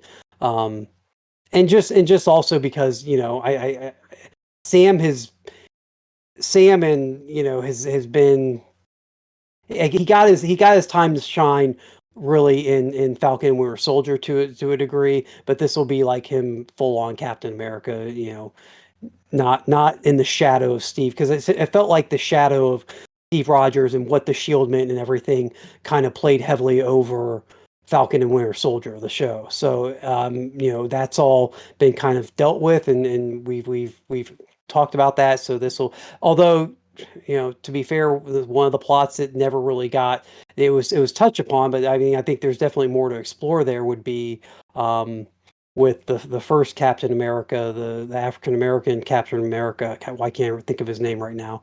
Um, oh man, do you remember? I'm trying to. Anyway, yeah. So I don't know why it it's right there. escapes me Like as well.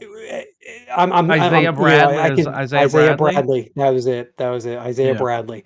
Whether or not he gets brought back in, and whether or not his grandson Patriot, like Patriot, obviously was hinted at in that show, and so they're doing other Young Avengers teases and stuff. Obviously, WandaVision stuff, and you've got Kate Bishop showing up in the Hawkeye series. So they're seeding the Young Avengers throughout various Marvel projects right now. So it'll be curious if Patriot has a part to play in Cap 4, and how that continues to seed or at least work towards a Young Avengers series. So yeah, definitely that one right there is the one I'm most excited for. But then you also have too, because I may have spoken a little bit out of turn when I suggested that maybe this won't pick up right after the show did, but at the same time, you do have the low hanging fruits of the Power Broker and Yep, Sharon Carter.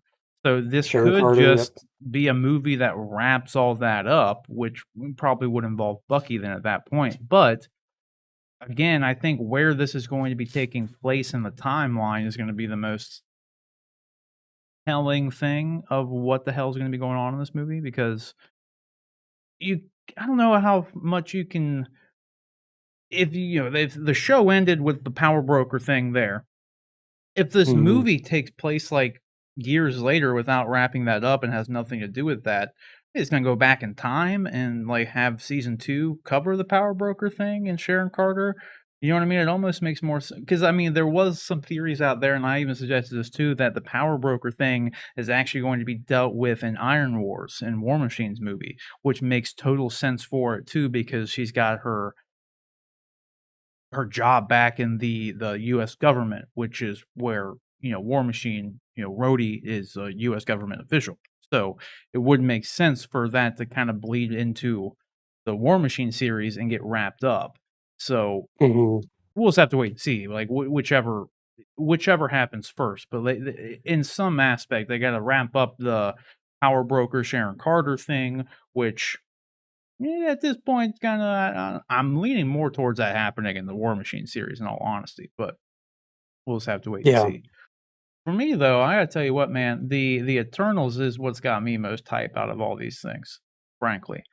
I, like Yeah. you, don't really know too much about the Eternals, like, at all, other than it was Jack Kirby, so and this is what it is.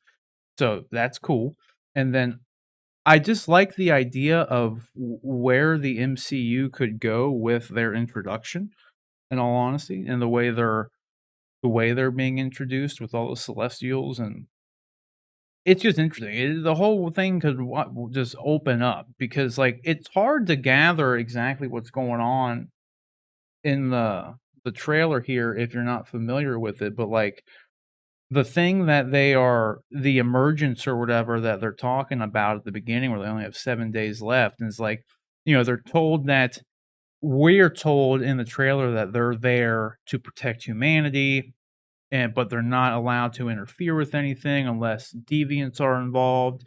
And then my initial comment was like, "Well, what the hell was the Thanos thing? Because he's technically an Eternal with the deviant genes, so like he's technically a deviant, but like we'll just have to see. That's all in the comics, not in the movies. So who knows what the hell they're gonna do with Thanos's lineage in the MCU? Remains to be seen because it was never described as being a deviant or anything like that yet. So they could just be retconning that for the movies and saying he's not a deviant. So whatever, that's fine. But the emergence is literally like, so like I said, we're told that they're here to just protect humanity from deviants, but not what they're really there for is this emergence thing is literally the birth of a new celestial that's been growing inside of the earth. So like that's what they're really there to protect. The Celestials have them there guarding this egg of a Celestial, and this thing's about to hatch, man. It's probably gonna blow up the planet. So my guess here is that they're gonna turn on the Celestials and try to get this egg, baby Celestial thing to not destroy the planet when it emerges, as the Celestials kind of intended to do, because as Angelina Jolie is like it clearly states in the film that like they love the humanity now and like all this stuff. So they're obviously gonna fight for humanity to survive this. Which is the interesting thing is like where the deviants come into play. Are they coming in because like if you're not too familiar with it, the Celestials they made everything for the most part. They made the Eternals. They made humanity. They made the deviants, but the deviants kind of they stopped listening to the Celestials for the most part, which begs the question, why didn't the Celestials just come in and fucking just kill them? There ain't no effort for the Celestials just to be like, fuck it, well, let's just kill them then. But nevertheless, like the Deviants kind of do their own thing. So why they are there is interesting. Like it's like what do they have to do in this movie if the real threat is really this celestial thing that's gonna hatch and destroy the planet. So my leading guess here is that once the Celestials find out the Eternals are trying to like not let this egg hatch or do something to prevent the Earth from being destroyed, is like somehow they convince the Deviants to go fucking get the Eternals. That's my guess, and that's why the Deviants just randomly start to show up and just do whatever because I don't see why else they would have. Maybe that's what the Deviants have been doing ever since they turned on the Celestials. Maybe they're gonna say that they've been trying to seek out all of like wherever they've hidden these celestial eggs that they're waiting to hatch, essentially, and they're trying to kill it. And that's their way of getting back at the Celestials. So maybe that's why the Deviants show up. They just want to. They find out that Earth is where the goddamn new Celestial is going to be born, and that's why they're there. And the Eternals got to fight them simultaneously. They're trying to get the damn thing not to hatch because it's going to destroy the Earth. I don't know. It's just all cool to me. The movie looks great. It just looks good, like you said. The cinematography is awesome. Got a great cast. Like I'm super stoked for it. Like, I don't Mhm. know. I think it all looks good. and like Academy Award winning director Chloe Zhao. Like they're definitely going to be leaning into that. The costumes Well, and look the good. cast, That's what I'm saying. The cast is incredible. You know, Richard yeah, Madden. You got the Stark Bros like reunited and yeah. here. Like there's just it just looks great, man. Like I'm super stoked. And then Kevin Feige, like all he's been talking about the last 6 months is just like how amazing Eternals is. And like there's like people inside of Marvel who are literally saying that this is the best movie they've made. And when you look at all the movies Marvel's made, it says something. Like frankly, like Hmm. that says a lot. Now it's weird though, because like a lot of people like Shang-Chi's been getting such good reception that it's like it's just weird because this is all Kevin Feige's talk about is this. But Shang-Chi's just like apparently like really good. Like I've heard some people from like some trusted sources that like Shang-Chi they liked more than Endgame. And like it's the best origin story that Marvel's ever done. Like just a lot of big statements, like top 5 Marvel film kind of thing, and it's like, goddamn, because you get when you're saying, like, Shang-Chi is the best origin film, you're saying it's better than Iron Man 1, you're saying it's better than Thor 1, you're saying it's better than Captain America First like, these are big claims, man. When we were talking Like, about our most anticipated MCU, like Shang-Chi's right at the top for me. Like I've talked about how like I'm a martial arts fiend. Like I love martial arts films, and this is the one that like they're getting into that arena. I can't wait. Like this is dude, super exciting. I've literally heard people comparing like, the martial arts in the movie to in Shang-Chi to the Raid films and to, like, Crouching High Tiger, Hidden praise. Dragon. So, like, both Yeah. of those things kinda combined as, like, the aesthetic of the fight choreography, which is great, like, that sounds good. That's the thing, I was like I thought so the Shang-Chi marketing, I thought was fine. I'm gonna constantly go back and forth between Shang-Chi and Shang-Chi, by the way, so, like, don't at me about it. Like, I it's Shang-Chi. You have me on record saying it is Shang-Chi, but I'm gonna go back and forth. So, just don't at me. But the marketing was fine for it. I didn't get super hyped for it until I saw that trailer with Abomination in it. Yeah. I just that just made me I was just like, "God damn, dude," because you had that and then the dragon, so I was like, "Is that Fin Fang Boom? Like, what are they doing here?" It just and apparently, like, from what people have said who have seen the movie, it's, like, actually about like, what you think it's about because of the trailers isn't really what the movie's about at all, and, like, maybe that's why the marketing wasn't, like, the greatest for it because, like, they didn't wanna tell you what it was about. Like, Yeah. like, so, like, if you think you know what Shang-Chi's about based on the trailers, apparently it's not. So, like, that's what got me hyped about, like, Shang-Chi more than anything. Yeah. And I can say the same, though, for this Eternal stuff, like, I wasn't a very, well versed in the Eternals lore or anything leading up to this, but this final trailer, it just looked great. And it got me hyped. And, like, because Shang-Chi is, like, being said it's so good, and Kevin Feige is only talking about Eternals. It just makes me think that Eternals has gotta be fucking mind-blowingly good, you know? Hmm. Like, that's why I'm super hyped for this Eternals movie all of a sudden, like, which is weird. It's just because, like, because this other movie is, like, so goddamn good according to, like, just a ton of people who have seen it. Now I'm super hyped for this other movie that nobody's even seen yet, as Yeah. opposed to the other one. Like, you'd think it'd be the other way around, like, I should be more excited for Shang-Chi because everyone's raving about it, but, like, nah. All that did was make me more excited for Eternals. I'm excited for Shang-Chi still, though, but I nevertheless. think there's an element of this new flock with Black Widow. I think you were kind of, because it was a prequel or because it happened in the past, it happened before Endgame. You were kind of still locked into that old pre-Endgame world. But I think there's a definite. I mean, we saw it with WandaVision and Falcon and Winter Soldier and oh god, what's the other one that just ended? Loki. Um, Loki. But there's like a creative, like there's some creative freedom that Marvel has, not trying to work so heavily to build everything to, for the last few years everything was building so heavily to tie into Infinity War and the Infinity Saga and bring that to a close. Like I think they've opened things up in the creative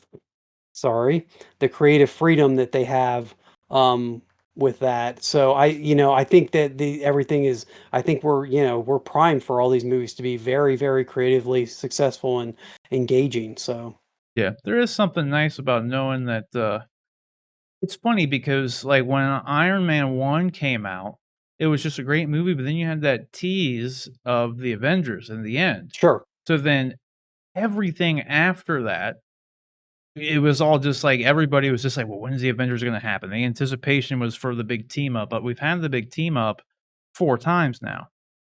So, like, it is kind of refreshing to just, like, at this point, just more excited to see just, like, these individual things. Like, Yeah. when the Avengers or new Avengers team happens, like, it happens, like, you know what I mean? It's just like, whatever, like, I'm more excited to see, like, what they're doing with these new characters more than anything, like but it is interesting how, like, it's just, like, it's flopped, right? Or flipped, not flopped. Just flipped, like, big team up, yay. Now it's like, "Nah, I just want the just give me the thing. Give me the one movie, and I Yeah. just want the one movie, like, let's just do that. Do that." So, we'll Yeah. just have to see. I'm excited for it nevertheless, but the question is, guys, what do you think about this? Of the 3 things, what do you think? Riri Williams, the Ironheart character being introduced in Black Panther? Possibly Wakandan origins, possibly Vibranium Iron Man suit, we'll have to wait and see. The new final trailers for Eternals, very, very good, got me super hyped, and then the Captain America 4 officially announced to be, in production with Sam Wilson. Whatever you guys think about all that, let us know down in the comment section below. Alright, guys, so our final segment here is a couple of DC topics for the most part. One kind of not so much, but it has some ties to DC. We'll get into that one first, though. And that is, we all know that Todd McFarlane has been trying to get a new Spawn movie made, and he already has Jamie Foxx is going to be playing the character Spawn himself, and then Jeremy Renner of the MCU Hawkeye fame here is going to be playing the Twitch character. And then what is it, Twitch, right? I think his name's Twitch. Pretty sure his name's Twitch. Yeah. Nevertheless, though, we have a new writer attached to the Spawn reboot, which is a good thing in all honesty, because like Todd McFarlane has been very adamant about wanting to write and direct this movie, but like frankly, he's not a movie writer and he's not a movie director. So it's good that they're getting someone in to come in and just touch things up. Maybe just who knows how drastically this is going to be different than whatever the hell Todd's already done. I don't want Todd to not be in it, but John, you made like the best point off camera, like the best comparison possible was the George Lucas thing. You said like just be George Lucas about, like Empire and Return of the Jedi. Like you're there, it's your thing. You're the guiding star. Like George Lucas is like the guy for those movies, but he didn't direct those movies. Like Yeah. those were directed by somebody else. I think the very same thing should happen with this Spawn movie. Like, you develop it, it's your character, you do everything, but You let it work with the writer, yeah, you work like with the director, but those guys were they've gone to school, they've spent their that's their careers job. doing those specific things. Like I understand like you can be there to be like, "Hey, I'd really like it to be like this here," but then let them do the implementation of it. Like that's the most successful people in the world are the people that know how to delegate. And Oh, like, yeah. and so like that's the best things that come like Kevin Feige. Kevin Feige's not out there trying to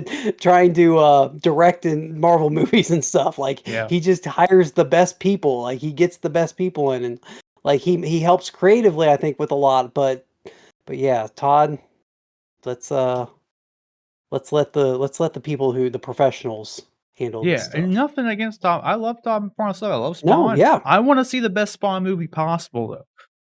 Yeah. So I want a good director to come in and direct the damn movie. I want a good screenwriter to come in and write the damn screenplay. I want Well, and Todd here's there to be like this, give it the Spawn touch, exactly what's supposed to happen. That's what Todd should be there for. The executive producer to the biggest extent, like it's his ship, but someone else has got to actually like be the captain. It is, well, and here's the biggest thing. like you just said, we want to actually see this movie. And if that's what it takes to get this movie made, then just let's do that. Because it's been how long that this movie has been talked about? I mean, he's been talking about Right. relaunching Spawn since like 2 or 3 years after the first Spawn movie came out and didn't, do that great. So, Yeah. we're talking about 20 plus years of teases of Spawn actually being turned into a film. And, with the superheroes being as popular as they are now, like, for it to not have been made yet, like, there's Todd, you got to kind of let some of the creative reins go, and let's let this be what it needs to be. Yeah, and that's the thing too, like, he's got, like, I like the idea he has for this movie.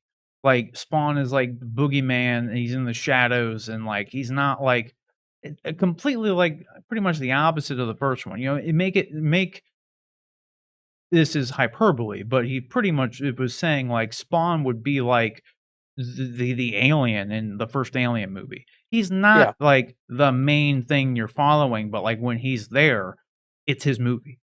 And, like, I like that idea. Like, I think that would be cool.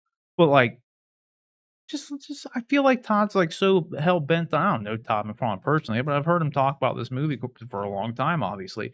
And I feel like if, like, Steven Spielberg came in and said, "I will direct this movie for you," he would say, "No, I wanna direct it." Like, I'm you know what I good. mean? Yeah, And it's like, he's already been trying to get people to fund this movie, and, like, no one wants to fund it, and it's because he wants to do everything. Like, frankly, like, yeah, there's really no other reason behind it because Spawn is a notable franchise. It's a popular character, not like Batman popular, but like if you could do it for a modest budget, make a good, nice little, horror spin, thriller spin on it. Like there's a 100% a market for a Spawn movie if you can keep the budget, good. So like, there's plenty of people who would probably be willing to make this movie. But I think he needs to cut back a little bit. He needs to let some get some other names attached to it, So it's good that, in the end, this is happening, that he's getting someone in. I'm not familiar with Brian Tucker's work off the top of my head. I'd have to do a little bit more research into it to see if, this like, honestly, that's kind of the crazy thing too is, like, the fact, like, that it's Brian Tucker coming in to rewrite this script does nothing for me other than the fact that I'm excited to see that Todd has pretty much allowed someone to come in and work on this film with him in some capacity. That's what has me excited about it.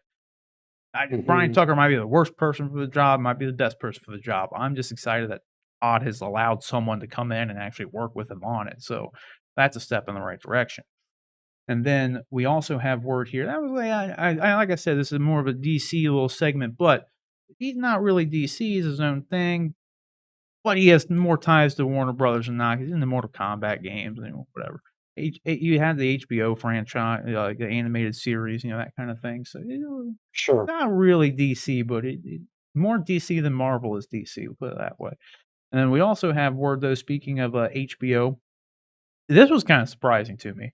They have a Black Canary movie in the works for HBO Max with the Janae Smollett to reprise the role from, Harley Quinn, Birds of Prey, whatever, Emancipation of Harley Quinn, that movie. Weirdest title, it should've just been called Birds of Prey or Harley Quinn: Birds of Prey, which is what they kinda Yeah. loosely retitled the movie later on. This I don't know how I really feel about this. I really think they honestly probably, like, should have just done a like, I thought she was fine in the role of Black Canary. I don't have anything against her or anything like that. I feel like an actual Birds of Prey movie would probably be a better way of going about it, like, with Huntress involved. Like, make it a Black Canary Huntress movie.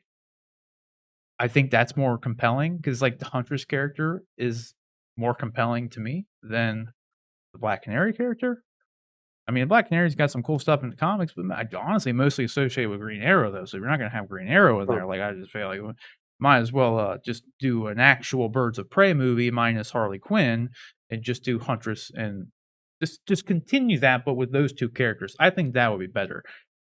Eh, we'll just have to see. Like, I don't, maybe that is what this develops into. I don't know. You got any thoughts on this Black Canary thing? It's kind of surprising me because of how, like, honestly, like disappointing the Harley Quinn Birds of Prey movie was. don't really do much with, like, either of these characters in that movie. They're just kinda there, but the Huntress character is Yeah. the one that I would rather see a movie of. Nothing against her or the character, and that it's just, kinda meh, kinda surprising. Well, I mean, Huntress, I think, ties more closely in with the Batman franchise too, and so you have more. I think you'd have more interest in a Huntress movie just because of that tie to the Batman franchise. I don't know. I mean, it's fine. I liked her portrayal of Black Canary in it fine. Um, but they changed so much about the character. Like Black Canary is an awesome character. Like the Young Justice TV show, Black Canary is Yeah, one she's of the cool. strongest characters in that show, and she's she's not just, the love interest of Green Arrow, which for a lot of years in the comics, I mean, admittedly, she was. Like she would show up when Green Arrow would show up and stuff. And they've used her as a leader, as kind of the driving force behind the Justice League in the Young Justice show, which is how she should be used. I mean, she had a lot of strong parts in the old Justice League animated show that was out. So I prefer to see that version of the character versus the one that they introduced um in Birds of Prey, but that's not what DC's doing. DC, yeah, it's I kind of was in my head just thinking about this the other day. DC Marvel has built this mega franchise empire on taking the core concepts, the things about their characters, just the core concepts of their characters, and drilling them down to their essence. What makes them popular? Why they have lasted for 50 plus years, 60 plus years, why they are so popular for so long. And they've built movies around this entire franchise around all these characters, and they're slowly bringing in other characters, and they're expanding the franchise out, and it's been wildly successful by any metric. um DC, on the other hand, seems to be convinced that their characters are not. It's almost like they feel like there's something wrong with their characters. Like, oh, our characters have been around since the 1930s and 40s.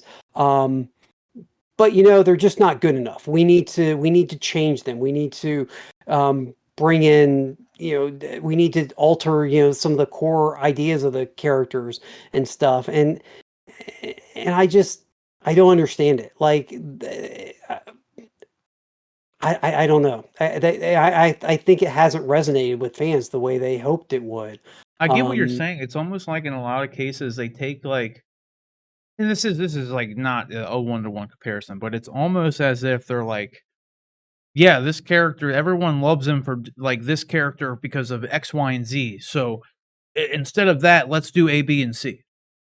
Like, let's just yeah, do something completely different." Like, it's like, but you're just yeah, completely disregarding, like, what makes the character, and it's like, 'cause, like, this version of Black Canary, it was really nothing like Black Canary. It was, for the no, most part, a new iteration of Black Canary, which it's just someone yes, who has the powers of Black Canary, but is not Black Canary, like, like, so it yeah. is really weird because, like, I honestly, as you were talking about it, like, I don't really know if I really even liked this Black Canary, in all honesty, like, so I don't know. Yeah. And That's why and I I liked hate the I hate Huntress, it was okay. yeah,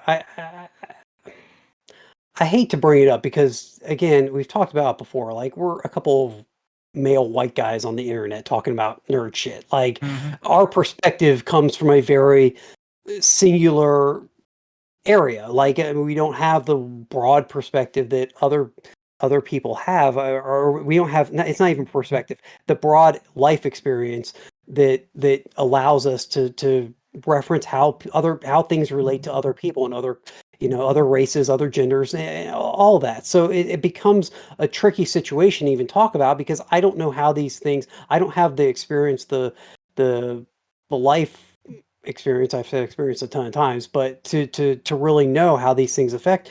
But like, Marvel has done a good job. They put a black character into the role of Captain America, one of their largest superheroes.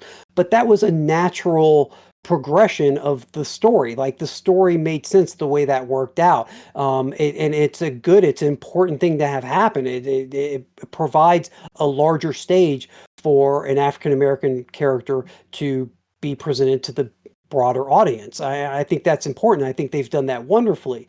Versus DC, who, they've announced that we're just going to make Clark Kent black. There's no precedent for that. There's no natural thing that's happened in the comics. There's no precedent that we can fall back on and say this is how things have worked before, or this is why this is happening. But then you also have the DC, the Michael B. Jordan news, where he's going to possibly be adopting in some of the black Superman characters that have appeared in the comics, that there is a story point to it versus just doing it for the sake of doing it. Like that's the changes that are made just to do it, just to like pretend like, hey, we're more inclusive because, hey, look, we made this character this way.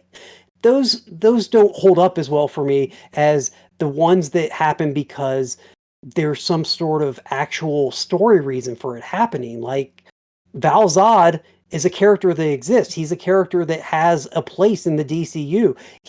Adopting him makes perfect sense. Yes, bring that character to the screen, but to just to do it, to me it seems kind of like pandering, and it doesn't work as well for me. And I that's where, like, I think DC just doesn't. I honestly feel like DC is chasing the social changes that are going on in the country and the social discussion that's going on in the country. DC's trying to, a lot of times when it comes right down to it, I feel like DC is trying to monetize that change and monetize those things versus Marvel, who is actually embracing those things and using their story to naturally move the kind of the conversation towards those areas. Maybe I'm wrong. Maybe again, maybe my perspective isn't what it needs to be. Maybe I don't have the experience to accurately evaluate what's happening, but that's just the way it comes across to me. So Oh, it's no, a yeah, very that makes dicey, sense. tricky thing. It's a difficult thing to talk about. I'm happy if anybody thinks I'm way off base with what I'm saying. Like, I'd love to hear back in the comments from people. Like, I'd love to, because I actually think it's important that you talk about these things. And I'd love to know what other people's perspectives are, and if I really am, if I should just shut up because I don't know what I'm talking about. No, I've said the So same thing because I said before with like just doing like just making Clark Kent black is like to me is just kind of lazy.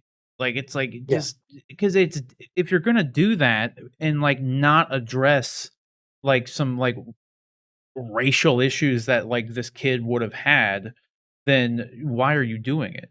But then if you do make him like do like what if Clark Kent was black, and then you have it explicitly be about the trials and tribulations that this kid would have had being adopted by, a couple of white people, the racial injustice that he would have had, out throughout his entire life, but he could also just kill everybody with a snap of a finger. That's a great story to tell, but if you're if you're actually going to address that, that's a great story to tell. But at the same time, why do you have to do it with Clark Kent? Why can't you do it with Calvin Ellis? Why can't you do it with Val Zod?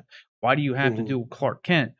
Because Clark Kent, that's not who Clark Kent is. You're fundamentally changing who Clark Kent is at that point. So it's like, just do it with a character that like either exists or make a new character. Like you have Hmm. Val Zod, you have Calvin Ellis. If you want to tell that kind of story, tell that kind of story. But then if you're not going to address that kind of thing, then you're just doing it to do it for for reasons you're saying. It's just like trying to cash in on like, oh look, this movie they made him a black guy. And it's like, but he just does the same things. If it's Yeah. just a Superman movie and he's black, that's fine. You can totally do that because he's a Kryptonian and it doesn't matter. Like he's not technically white. He just looks like a white dude on Earth. That's fine. You could just go that route. But it's kind of like, well, what's the point? If you're not going to actually use that to tell an interesting story, is it really worth doing it? You know what I mean? Hmm. Like, because like I have no problem if they do decide to do that. I just think it'd be better if they just did actually I would find it more compelling for them to take that approach of, like, having someone with the power of Superman, kinda like that Brightburn movie that James Gunn Hmm. produced. It's like, what if, there was a Superman type being, but he turned out to be a dick and evil, and, like, that's a cool concept.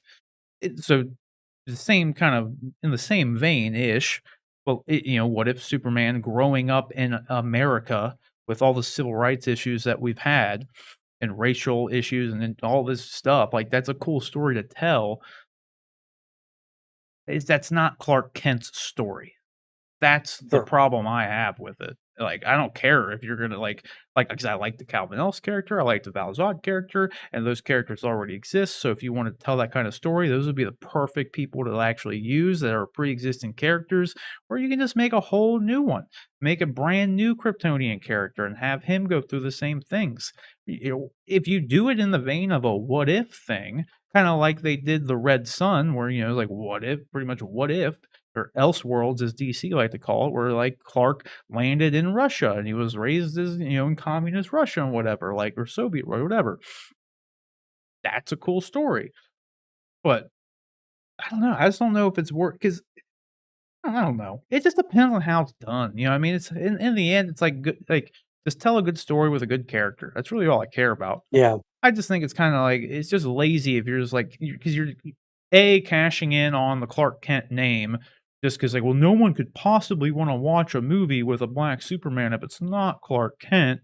Like, no, you just need to make a good movie and tell good stories, like, Sure. that's all it is, like, I don't know. In the end, though, with the Black Canary thing, I just don't really know if I liked this character that they introduced, in all honesty. I find it kind of odd that, like, the Birds of Prey movie was a pretty forgettable movie, in all honesty, so, like, I genuinely can't even tell you if I liked or disliked the character. I don't even remember. Like, it's just had that little effect on me. Like, Jeremy Jahns, when he reviews movies, he one of his ratings is like, "I'm not gonna remember this movie in T minus 1 day." That's pretty much how I felt about that Birds of Prey movie. Like, I can't even tell you if I liked the character, but I know I liked the Huntress character more. So I would rather see if, like, if you're gonna continue anything from that movie, I don't know why it wouldn't be the Huntress one, and if you wanted to focus on Black Canary, I don't know, I just feel like you should continue that. Like, I don't know, like, both of them. Do Birds of Prey how it should be. I don't know. Yeah. We'll It's funny. I have to mean, wait and see. Margot Robbie has done an excellent job, I would say, in the role of I Harley love her Quinn. as Like Harley, she's great. she's been a standout as Harley Quinn, but yet all the movies that she's been in have been pretty they haven't given her a great movie yet. I mean, beyond Suicide Yeah, Squad, the the new new Suicide Suicide Squad, Squad, yeah, which nobody is going to see. It's of ironic. course. Nobody's going to see the one that is the best overall movie Best of Harley them Quinn all. too. It's definitely her Yeah. best outing as Harley Quinn. Like, she was good Yeah. in the first Suicide Squad, she was good as Harley Quinn in the Birds of Prey movie. Birds of Prey movie just sucked, like, in all honesty, Yeah. it just wasn't very good, but Yeah. this was definitely her best outing as Harley Quinn in this new Suicide This Squad, it's amazing.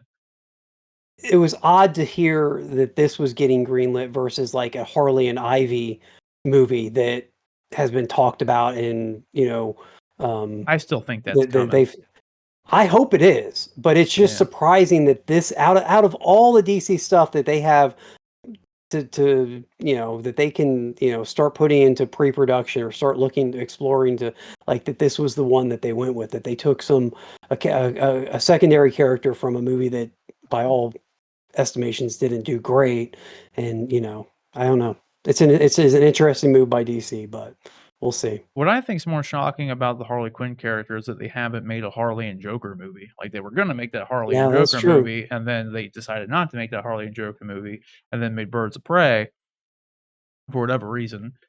Like, Do you- just make the Harley and Joker movie. Like, that's the movie people wanna see. Like, that's the yeah. one. Do you think this Black Canary? Do you think this is going to be one of the direct HBO Max movies? Yeah, it says that it's coming. It's in the works at HBO Max. Yeah.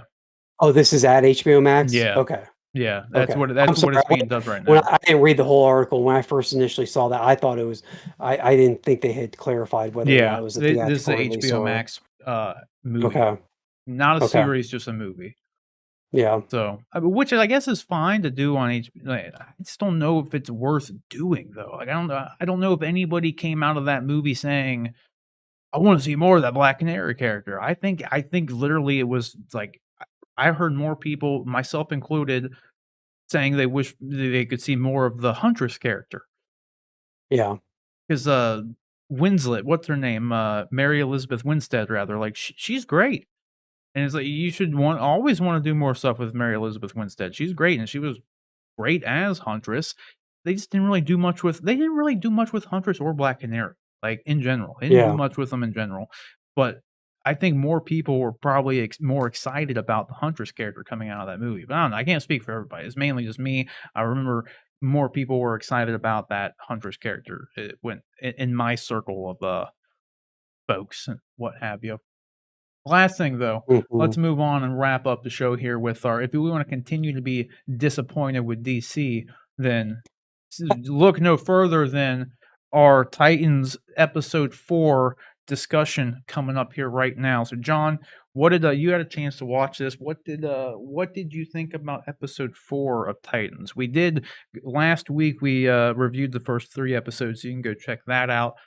I pretty much describe this show as it's literally the only show in like forever that I explicitly hate watch it. Like there's really not much I like about the show, but I like the characters, so I'll continue to watch it. Even like I said last week, even the people who are playing the characters in the show are good Yep. in the roles. They're fine. It's just the material they're given is what's not fine. Like, hell, dude, even another positive thing or a positive thing I can say is, like, at least the fight choreography is it's honestly better than like, what you'd get on just standard network television. I will give the show Yeah. that in general. Like, they don't do quick cuts, they don't do shaky cam, the actors are actually doing a lot of the stunt work. So, like, and mainly the Nightwing character, like, they like, he does a lot of stuff and, like, you know it's him and, like, it's all in camera. It's not amazing, but it's definitely better than what you would see on The Flash or, better than what you'd see on Arrow, like, I mean, but it's not it doesn't happen the entire show. The entire show is not just some, like, big fight scene, so, like but when it does happen, they're usually, pretty decent little fight scenes, like, I don't know. This episode, though, like I think I said before, one of my biggest criticisms of the series overall really is like they just have no idea what to do with this Starfire character, and I feel like this is just episode just kind of proves they still don't know what the hell to do with this Starfire character. Like I can't even remember this episode; it was so forgettable for me. Like Well, that's what I was gonna say when you asked me what I thought. Like, I was gonna say, honestly, I watched it less than 48 hours ago, and I'm having trouble remembering what happened in it. But I do yeah, remember distinctly, like, you had the exact same scene that happened in episode 2 or 3, which is Starfire sleepwalking through the house and attacking one of the Titans. Like, that exact same scene happened earlier in the season, and they didn't do anything to address it at that time. It was like, "Oh, okay, it just happened, whatever," and then they left it all alone, like it and, like, it happens again, it's like just recycling old content that you just saw with no real and this time, she calls her therapist to her therapist boyfriend or love interest to try and address it, but it's like, what like, why didn't that happen after the first time? Like, just really weird yeah. It's like if you know decisions. something's wrong, then go and get it taken care of. Like, it's like she knows something's going on here this whole time, and she just doesn't do anything about it, and, like, she knows she's a threat to everybody around her, doesn't do anything about it. Like, it's like, well, the 3rd time I almost kill somebody, then I'll do something about it. It's just kinda stupid. Like, I don't like that. Like, it makes the character seem dumb and Yeah. irresponsible, in all honesty. It's like, I don't know. It's just a little dumb. Like, and then, like, for whatever reason, like, you don't really even know why. Like, they go and get her sister, like, Blackfire out, but, like, to what end? Is she gonna be, like, a part of the team? Like, they break her out of the place, and she doesn't even wanna go with her at the end of it? Like, I thought that was super odd. And they're like Yeah. it's like, "Well, what do you wanna you just wanna stay here with the people who, were, like, holding you hostage?" Like, I don't know. Like, and then, like, the Red Hood stuff, just, I don't know. I am not really a big fan of the season so far. I wasn't really a big fan of Oh. either of them, but, like I don't know. The Red Hood thing was just kind of dumb too. It's the Red Hood thing. Oh my god, I forgot. I can't believe I forgot about this. Probably because I hated it so much. The the whole Dick Grayson abducting Scarecrow. Yep, that was dumb. Why? And like, and then he's talking about you, you, you train. Basically, what he's saying is like Jason went to Scarecrow after he left the Titans, and Scarecrow manipulated him into becoming the Red Hood, is what they're implying. But like, I didn't pick up anything like that from the first 3 episodes. Like, I don't even know where that came from. It came from completely out of left field. And then you've got this weird flashback where Dick Grayson was put into the woods by Bruce as a child, and he murders this wolf and decapitates it and brings its head back. Like, what in the world are you guys doing? Like, where is this? Who is thinking up this stuff? Like, I never thought in all my years that of thinking, oh, it would be cool to be Robin, or like when I was a kid and like, oh man, that would be awesome to be Robin. Like, I never thought, oh, part of my training would probably be having to survive in the woods on my own and decapitate a wolf. Like, what Yeah. a weird thing to go. What, like, oh my goodness. I just, and the thing is, like, there were some moments, like the fallout from, just spoiler territory, but spoiler warning for anybody, so you may want to pause for 30 seconds Right. or 3 minutes. But the fallout from Hawk dying and Superboy having problems reconciling like his failure and trying to live up to the name of Superman and having failed in that respect. Like some of that stuff I thought worked pretty well. I actually, for a show that I hate watch, as you put it, I actually thought was pretty good, but I felt like the that shit rest was of it is really just an forced utter though too. mess.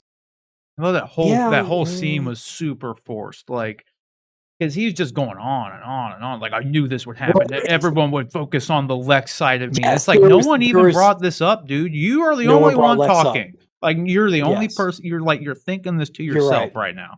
And it's like I totally get like the part where he was like, I failed him. Like I should have been better. Superman was, I'm not as good as Superman. That's fine. You can lean into that. But then he starts spilling out all this other shit, and it's just like, dude, no That one's never talking about has that. No one. that has no foundation in any of the previous episodes. Nobody has Nothing. ever talked about his Lex heritage and that No being one. an issue with him before. If there had been a whole plot point at one point about like they were weary of him because of the Lex Right, yeah, part of when's it him, gonna kick and that in? Yeah, yeah, it never just happened. yeah, Yeah, yeah. so I I don't don't know. I don't know. It's weird. They just and that's what I was we said last week, like, I feel like shit just happens in the show for Yes. no reason. Like, Superboy just starts talking about the Lex thing. No one brought it Yep. up, no one has ever brought it up, but he's bringing it up. Like, there Yep. it is. That's why I failed, like, and that's why you guys are, don't like me, and it's like, you got Gar sitting there just, like, literally, like, explicitly telling him, like, "Dude, you're good, like, we love you, like, Yeah. you're fine, Nobody said like, that. Nope. yeah, Yeah. like, it wasn't your fault, dude," and he just keeps going on and on and on, and it's like, "Okay, man, like, chill." And then I did not like when he broke Scarecrow out, he, like, beat the hell out of all the fucking cops. Yeah. And it's like, dude, like, you'd think he'd just sneak up and put him in a sleeper hold or trank him or something. But he fucking, like, took the dude's pistol and pistol whipped him. You see the blood fucking come out. It's like he's literally fucking Yeah. up these innocent civilians. They're not even, they're just innocent guardsmen. They're just doing their job. And then Nightwing comes in and beats he's pop fucking hospitalizes them. It's like, these are Yeah. good guys, dude. Like, Yeah. what is They're just wrong with you? Like, I yeah. hated that. I was like, this is like, you have a problem with like Batman killing people? Like, this dude just he beats the shit out of civilians. It's Yeah. insane. Like, No, at least I Batman's killing bad guys. Like, this dude's beating the shit out of cops. Like, and yeah. we have no reason to believe they're bad cops. It's insane to me. Like, I just don't get it. Like, I don't really see the show being able to redeem the rest of the season, in all honesty, because I haven't liked anything that the show's been about so far. The production quality is still good though, I'll give it that much. The fight scenes are good. I like the people playing the Mhm. roles. Like, I don't know, somehow, I don't know how, I don't wanna, like, shit on anybody's parade, so I don't say this in, like, a shitty way, but, like, somehow there are people who really like the show. So If you haven't watched it, don't listen to me. Like, give it a try. But It may work for you, yeah. it may work. Like, I don't know. Like I've literally seen, like, there are people who, like, are really digging this season and have liked the entire show. There has only been bits and pieces of all of the show that I've liked at all. Like, so, like, ultimately, I don't But really like it. yet again, this is yet another example of DC taking characters and just changing them for no reason at all. Like, Mhm. there is nothing that would lead you to believe that Dick Grayson would maim just everything nowadays. Like, it's sad. What's like in the first season, like, you get introduced to the character, the Dick Grayson character, when he's still wearing the Robin costume, and he runs a guy's face against a broken fucking window. Yeah, For what purpose? And yeah, then ends the scene with "fuck Batman." It's just like, God, what are you trying to do with this? Like, and like they do yeah, all these things again with no explanation. The things just happen. Like, you don't really understand. The show doesn't show you or really explain in a good way why he acts like this. Like, they really don't. Like, they insinuate it, and it's maybe, like, said, like, you get an idea of, like, why, but you don't feel it. Like, it's just, like, it just comes across as, like, they're just doing it to do it. Like, and that's sure. just how the whole show is, and it's super Yeah. weird. Like, plot-wise and the changes to the characters, it's like they just do it to do it. They don't do it for a real narrative purpose. It just Bar- happens. That's just how it is. Barb- Barbara Gordon is one of the smartest, most tech savvy characters away that fast. Like, or did Scarecrow escape? Like, what actually is going on there? But, yeah, Like, just Scarecrow the was way they already tell the outside. stories. Was See, he that's the outside at yeah, that he point? was, like, yeah, because when you go He back, was the like, decoy. That's right. You're yeah. right. He was the decoy. So You're right. I don't know what was tied up there. Like, I Why wasn't was really he surprised? Yeah, so why was he surprised that he comes in and it looks like he's surprised that Scarecrow's gone? Like, yeah, I don't the show just they don't even know how to tell a simple yeah, story in I a don't way know. that makes sense. It's oh, but I would anyway, yeah, love for Barbara them to Gordon. somehow, like, turn it around. Like, we'll see. Like, we'll see. I don't know. Like, Oh man, I I don't know. I don't know. I love Maybe. talking about stuff I love, but my God, this is like it's frustrating. Like part of me, and I wrote this. I follow a guy on Twitter, and he does some YouTube video reviews. High Top Alex is his name, and I enjoy a lot of his reviews because we seem to like the same sort of type of superhero content. Um, but he posted about this show. He posted something, and I posted that like I wish I could stop watching. I wish that because if this one thing like didn't exist, then I probably would give up on the show. But like it's the only they have a live action Crypto, and Crypto is one of my favorite characters ever. It's one of I just love the character. I'm a dog person. I love dogs, and Crypto obviously is the biggest dog comic book character ever. And so I just love that it has a live action. And I will watch a show till the day they cancel it because of that. But I'll hate it the whole time because this is what they do. I mean, they just Yep. ugh. I couldn't tell you why I watch it other than the fact that, like, I don't know. I like There are a few moments. There are they moments it like has I mean, moments, I guess. it Yeah. has it And I does. like the There's some characters. redeem Not these in the characters. characters, but I Yes. like the character. I like the characters that these characters are based off of. So I watch it for that purpose. I don't You really watch hoping that yeah. they'll get them right occasionally. Yeah, Yeah. exactly. Because honestly, if I had to be asked point blank, like, if someone asked me if they should watch the show, whether or not they're a Titans fan, like, pre-existing or not, I would just say no. Like, Yeah. I would not recommend the show, like, No. especially based on this, I would not in good faith recommend honestly, if you are a fan of the Titans, I would absolutely not recommend the show. If you have no dog in this race and you just wanna watch a show, maybe it works for people who have no idea who the fuck these characters are. See, Maybe, but I don't even think like we were just maybe. talking about though. Like that show ends with Dick Grayson surprised Scarecrow's You're right, gone, I but don't yet know. Scarecrow was his bait. So they can't even tell a Yeah, no, simple like like I said, story. It doesn't make none of it makes sense. like I can't even Half the recommend time. it from just a good well done show perspective. No, Like you even if I really can't. hated the choices and it was a well done show, then there would be something to fall back on. Like I said with Starfire and just playing the same thing that they had played earlier in the season over again. Like I Yeah. don't know. I don't know, like, it is just a hate watch scenario, like, frankly. Like, I watch it because I like the characters. Like, that's it. Like, not And you're like hoping I to see said, the moments yeah, that they get them not right. these characters necessarily, but I like the characters, and I'll keep watching. Like, we'll see how it goes. Like, maybe I don't even know. Like I was gonna say, like, maybe, like, at the end of it, Dick puts on the bat suit, but, like, I don't know if I even wanna see that. Like, Yeah. frankly, like, not even that would make me excited. 'Cause if it happened in here, it's kinda empty. Like, Yeah. because this Batman character is the worst Batman character I've ever fucking seen. Like, it's like, goddamn, dude, this is not good. Like, I can't even think of a Batman I liked less, frankly. Like, and he's not really even in the show, but I don't like him. Like, Yeah. he's not good.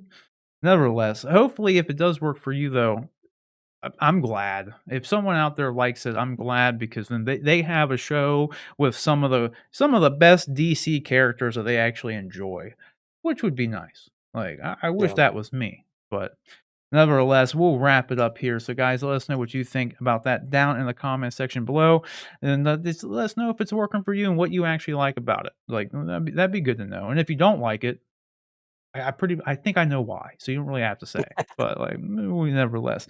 John, where can everybody find you online? Nightwing_K. You got me on Twitter and Instagram there. So Alright, you can follow me just at Sir Rob Bifo here. Do you have something you wanted to add? no, no. Oh, okay. I thought you were Good. gonna say Yeah. something. But you can follow me right here at Sir Rob Bifo. This show goes up every Monday, and do not forget you can submit topics and questions to the show by emailing us here at honestyanduneducated@gmail.com. That's honestyanduneducated@gmail.com. And do not forget you can also subscribe to the audio only. The podcast version of the show goes up simultaneously the same day.